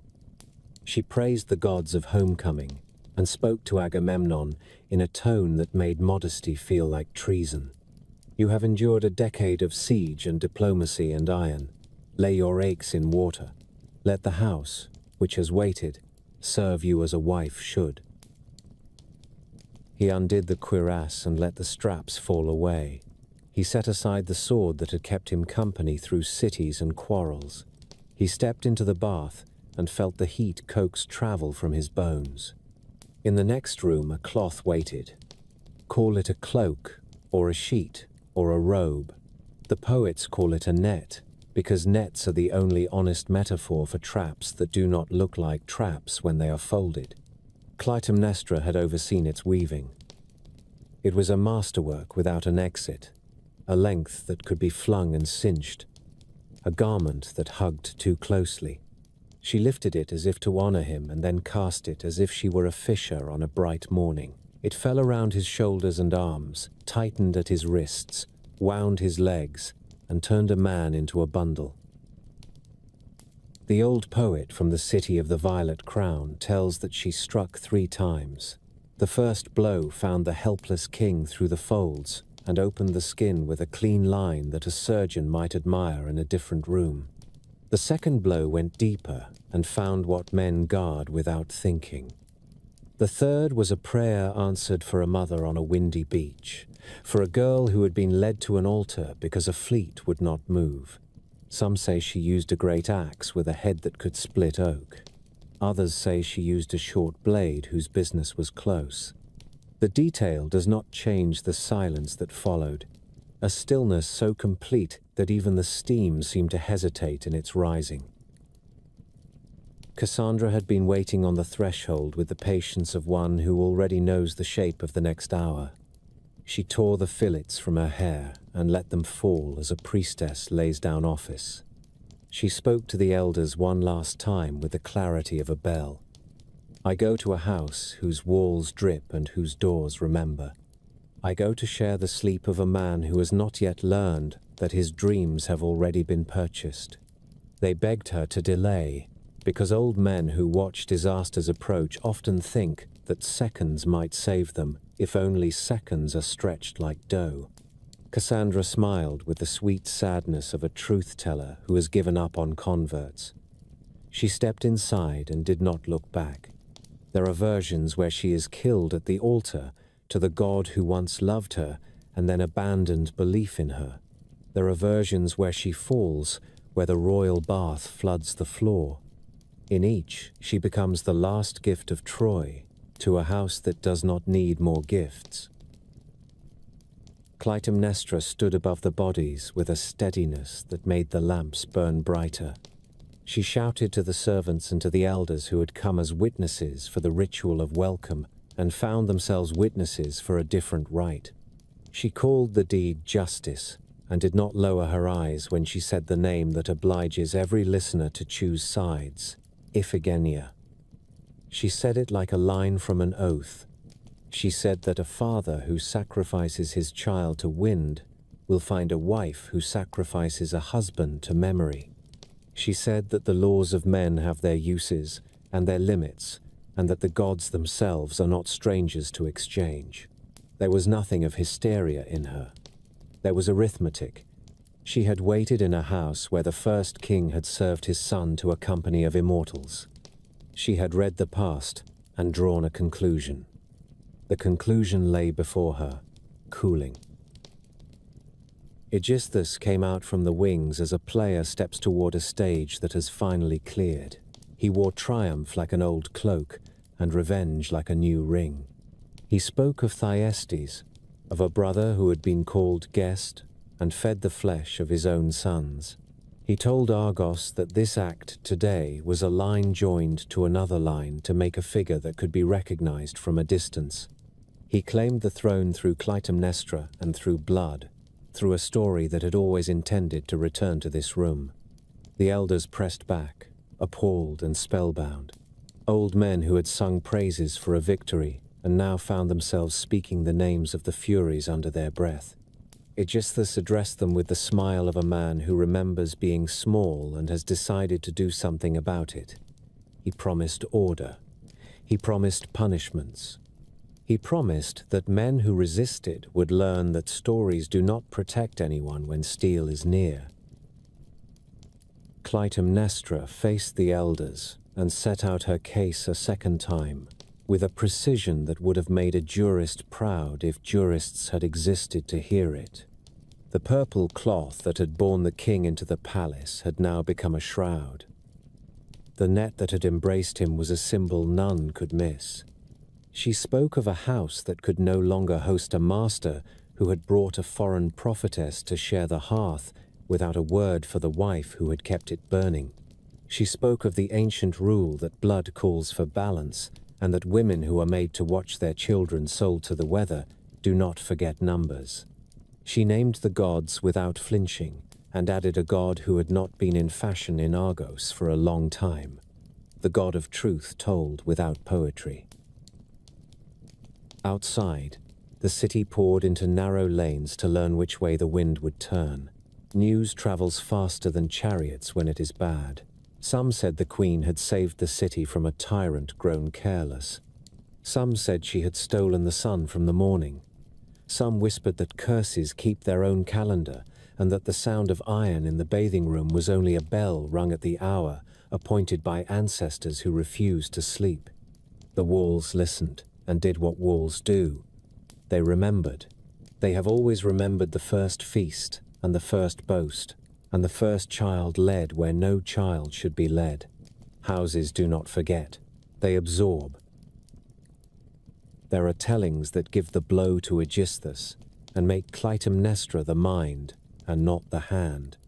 The older chorus in the city theatre gives the hand to the queen and lets Aegisthus enter after the fact to say what men say when they find themselves living inside a plan that someone else has drawn. In every credible version, the two stand together and claim the result.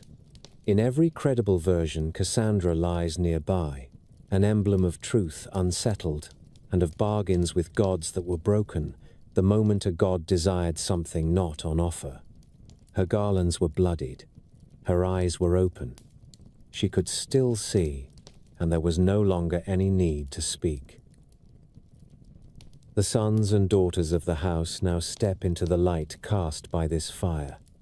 Orestes was away, sent years before to Phocis for safety and given into the keeping of Strophius, a prudent friend whose household bred a boy named Pylades, who would become the kind of friend that poets use to make a point about loyalty. Electra remained. She learned how to fold grief into daily chores, so that no one would notice how strong her hands had become. She watched Aegisthus place guards where they were not needed before, and measure corridors as if they were arrows. She watched Clytemnestra learn to smile at querulous petitioners and stack their petitions in neat piles that often solved themselves by vanishing. A daughter who is careful can learn a palace better than any tutor. Electra became careful. The elders returned to the open court and sang a song that sounded like a prayer and an accusation at once. They spoke of the doom that falls upon a house that forgets how to stop. They spoke of justice who comes when men invite her without knowing it.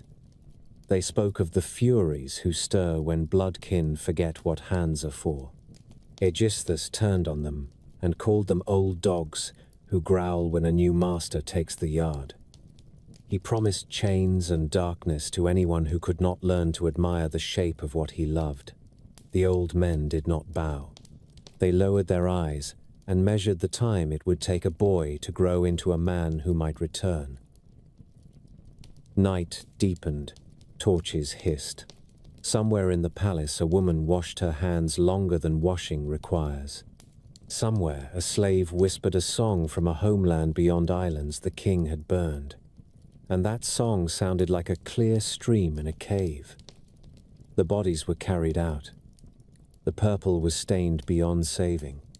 Aegisthus and Clytemnestra sat side by side and spoke softly about lists and locks and the names of men who would not be invited to supper. The curse sat with them like an old aunt, uninvited and very much at home. In the city, small rooms closed their shutters and tried to sleep. In one of those rooms, a messenger wrote a careful letter to Phocis that said everything and also nothing at all. In another, a child asked why the beacon fires had been lit, and a grandmother gave an answer that no one should have to give. The gods looked down and did not blink. There are moments in stories when everything that follows is already shaped and only requires time. This was such a moment. The path led toward a man returning to claim his father, toward a sister who kept the coal of anger alive under the ash of obedience, toward a court that would ask wisdom to judge what blood and vows could not. He was raised far from the citadel where purple cloth had turned into a snare. In Phocis, under the roof of Strophius, a prudent ally who understood both silence and hospitality, the boy Orestes learned how to carry himself like a reed that bends and survives the flood. There he met Pylades, the son of the house. and a friendship was forged that ballads later held up as proof that loyalty can sometimes outstare fate. Tutors taught the boys letters and lyre, the uses of a spear, and the trick of standing still while thinking quickly. No tutor had a lesson on how to unmake a murder that has already hardened into city law. That curriculum belongs to gods. When Orestes had grown into the clear outline of a man, Apollo called him to Delphi. The god of measured words and shining prophecies received him in a hall that smelled of laurel and clean smoke. The python had long since been dragged from the threshold and out into the sun, and the navel stone sat like a sealed jar of thunder. Orestes touched the polished omphalos and begged the god to show him how to pay the debt that kept him from sleep. Apollo's answer was not ambiguous. The god told him to cut through the knot with his own hands. A son must kill the usurper and the woman who opened the door. A son must restore his father to the house by a coin of equal weight. The god spoke of justice and stain, and the need to tear a bandage only once. If the command sounded like blasphemy to mortal ears, the temple did not echo with protest. Delphi has never been a place for easy choices. It is told that Hermes the guide set Orestes on his road, and that the god's hand rested a ripple of courage upon a mortal back. Orestes left the mountain with Pylades beside him and a plan inside his cloak. First to the tomb, because old houses must be addressed through their dead. At Mycenae he came by night to the low mound where Agamemnon lay, and he cut a lock from his head, as a prince gives a portion of himself to a father who no longer gets to speak. He poured honey and milk and a dark libation, and called beneath the soil for help. The earth breathed and did not refuse him. Around him moved a band of women with jars, the libation bearers sent by a queen whose dreams had grown dangerous. She had dreamed a serpent newborn at her breast, and when she tried to feed it, blood flowed with the milk. That is the sort of sign that makes proud women call for rights at inconvenient hours. Electra came with them, moving with the care of a daughter who has learned to live while counting her steps. She had been kept in the palace as a reminder and as a warning, and had taught herself the art of obedience that looks like nothing while it remembers everything. At the tomb she found the lock of hair and shivered at its likeness to her own. The old poet says her eyes followed footprints and read in them the familiar length of stride. In that telling she also recognized a cloth she herself had woven long ago for a boy who was carried away before he could thank her. Later poets tease her for trusting such tokens, as if life were a schoolroom where logic can keep blood from making leaps. Aeschylus asks us to be generous. Grief is a science of its own. Brother and sister faced one another at last among the libations and the dust. The recognition is always startling when it arrives. She saw the angle of his face that belonged to their father, and the quickness that belonged to herself. He saw the endurance that had kept a coal alive, under a layer of ash. They spoke with the gentle urgency of people who have learned to weigh each word as if a guard stood behind the nearest pillar. Orestes set out the command he had received, and the price it would surely bring. Electra did not ask whether the god had spoken wisely. She asked how they would work. A plan formed like frost on water. They would enter as strangers from Phocis and tell the household that Orestes was dead. They would bring an urn with ashes and ask the queen to receive the remains. They would ask to see Aegisthus and pay him the respect due to a man who must be told a piece of bitter news. They came to the palace gate with sandals dusted from a long road and a story polished to the right dullness. The porter, who had been taught by the times to find comfort in details, inspected faces and bundles and admitted them with a grunt. In the hall, the urn was set upon a low table, and a speech was delivered with a modest throat. The messenger said that storms had stolen a life and left the sea fatter by one more swallowed thing. The words were arranged like a wreath. They pricked where wreaths sometimes do. Clytemnestra entered and stood before the vessel that was said to hold her son. There is a scene reported in every good telling where she strokes the clay and speaks softly to the imagined ashes. She remembers the small body carried on a nurse's hip. She remembers a boy reaching for a slice of apple and missing because his hand was strong but not yet sure. She calls the ashes her child, and the room learns a silence it will not be able to keep. Then the mood shifts as swiftly as fate ever does. Aegisthus is summoned. He enters with the consent of a man who believes that messages will always obey him. He orders the stranger to repeat the tale in a private chamber because rulers who have stolen a crown like to choose their audience. Servants carry the urn. Orestes follows with the cool exactness of a hunter who knows that nearness is the last test of skill. The door closes. In a moment there is the sound that iron always makes when it returns to its purpose. Aegisthus falls, struck before he has time to collect a speech. It is a short end for a long chapter. The house holds its breath once more. Orestes steps back into the larger room with blood on him and calls for his mother. The recognition is this time a slow unfolding. Clytemnestra sees the face she had touched with careful fingers long ago and sees also the new line of bone that belongs to the vengeful dead. She pleads, and the speech she chooses is older than law. She bears the breast that fed him and tells him that it is hard for a hand to kill what once drowsed here. Aeschylus lends her an eloquence that could sway a wall. Euripides later gives her subtler arguments and reserves some pity for a woman who learned to be pitiless. In both halls, the scene turns on a single thought. Pylades steps close and says what a friend must say. Remember Apollo. Remember the vow. Remember that even kindness can disobey a god if it arrives in the wrong hour. It is one of the shortest speeches in tragedy, and it changes everything. Orestes does what none of us would volunteer to do. The killing is done at the hearth or in the inner chamber, depending on which teller guides your lamp. Afterward, he stands between the warming braziers and tries to explain to the elders what cannot be explained without breaking into smaller pieces. He says he has restored balance. He says he has obeyed the god. He says that blood has been answered by blood and the house stands upright again. It is in this very moment that justice and kinship begin to argue with one another, like two old kings who have never learned to share a map. The elders bless him because they are tired of wrongness and wish to believe that one more act can make it right. They also mutter about consequences and whether any mortal may truly claim to be clean while his hands drip.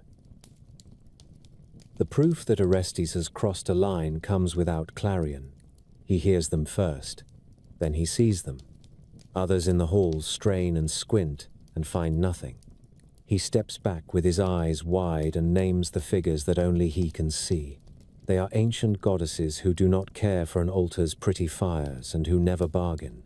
They smell of old caves and damp stone.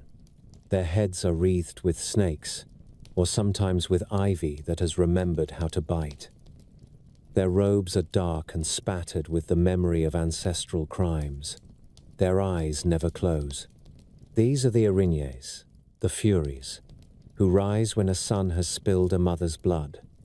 They are not persuaded by oracles. They do not listen to the rhetoric of heroes. They are the uninterested bookkeeping of moral debt. They close in, not fast, because eternity has no need to hurry. Orestes feels their breath and goes cold to the knees.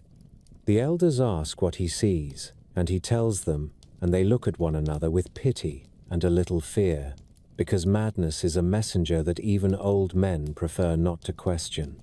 The young man staggers to the door and points himself toward Delphi once more, toward the god who told him to do this, and must now defend the bill that has arrived upon the table.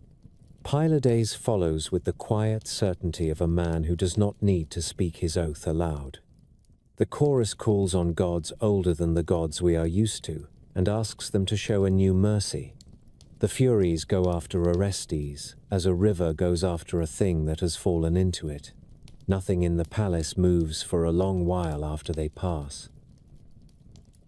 In later scenes that wait just beyond the lamplight of this chapter, Orestes will take hold of the omphalos and beg Apollo to keep him safe, and the god will admit him to sanctuary and promise an escort to a court in a city that has been learning in the last few years how to be clever at law as well as at war. Athena will be called to preside because someone must teach the world how to bring blood into a room and send it out again without adding to it. But that is the business of the next part. For now, Orestes runs with his friend through the dark as through a badly remembered dream, and behind him pads a company of deities who never forget to collect.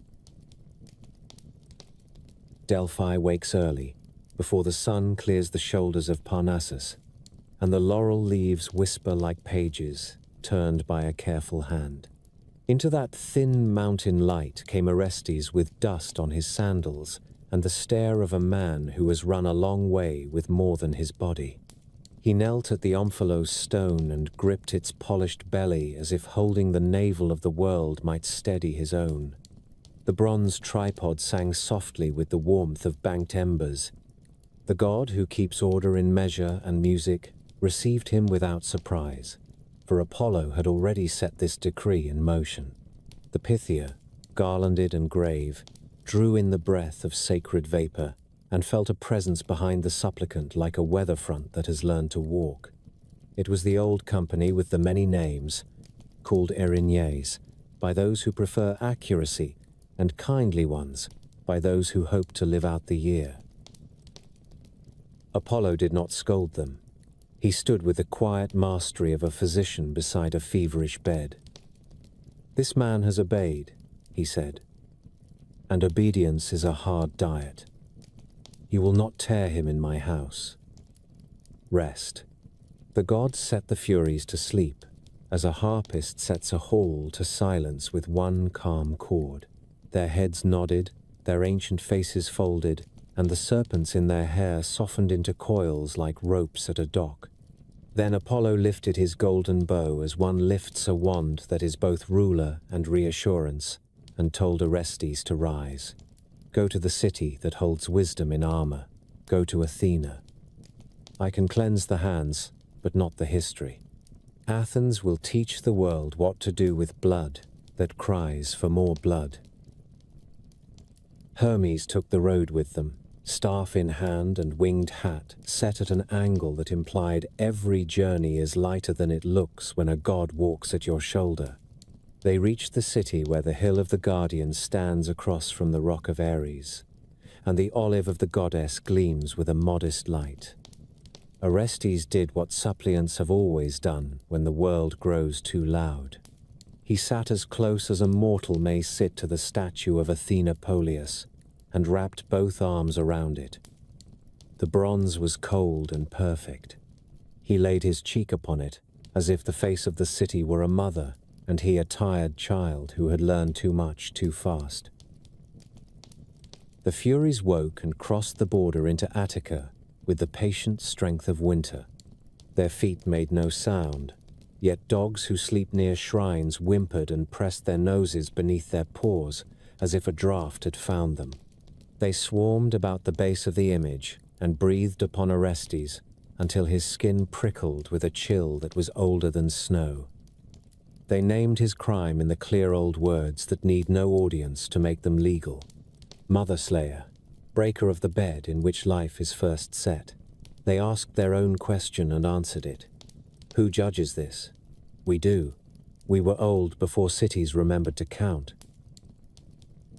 Athena came as the owl comes, without fanfare and without apology, and the square of day brightened as if someone had cleaned the sky.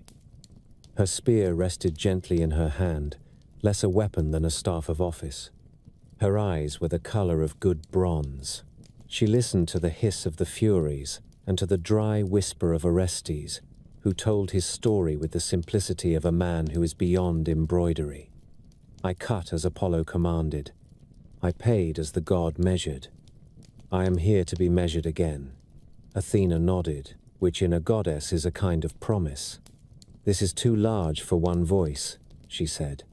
No single will, not even mine, will settle it to the satisfaction of the ages. We will make a court. We will ask citizens to weigh what until now only fists and knives have counted. Bring the old powers into the light, and let them speak. Bring the new order into the same light, and make it answer in plain terms. So the city climbed to the bare stone of the Areopagus, where other ancient matters had once been set down. Judges were chosen from elders who had learned to sit still without thinking of sleep. They touched sacred stones and swore by gods above and below to set fear aside. The Furies took the place of accusers. Their leader spoke, and the air thinned with the force of her voice. She named the primal law. Bloodshed is a rope that must not be cut by a knife wielded by a son. If the mother is not safe in the room where life begins, then walls will forget how to stand. She reminded them that once there were no cities and no laws, and people did not dare walk far from the cave mouth after dark. We kept order in those nights, she said.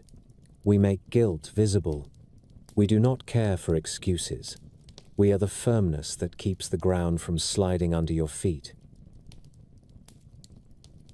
Apollo came for the defense, a god in a courtroom with laurel on his hair and clarity in his mouth. He spoke of the command given and the stain removed. He added words that have disquieted thoughtful hearts ever since. The father is the true begetter, he said. The mother is nurse to the seed. He cited Athena herself as proof, for she sprang fully armed from the head of Zeus and never knew a mother. This is a city that honors the father and the mind. It must honor the deed done for a father at the word of a god. He spared no polish in his argument, which is what gods do when they wish mortals to accept a shape that is not easy to love. Athena listened without moving.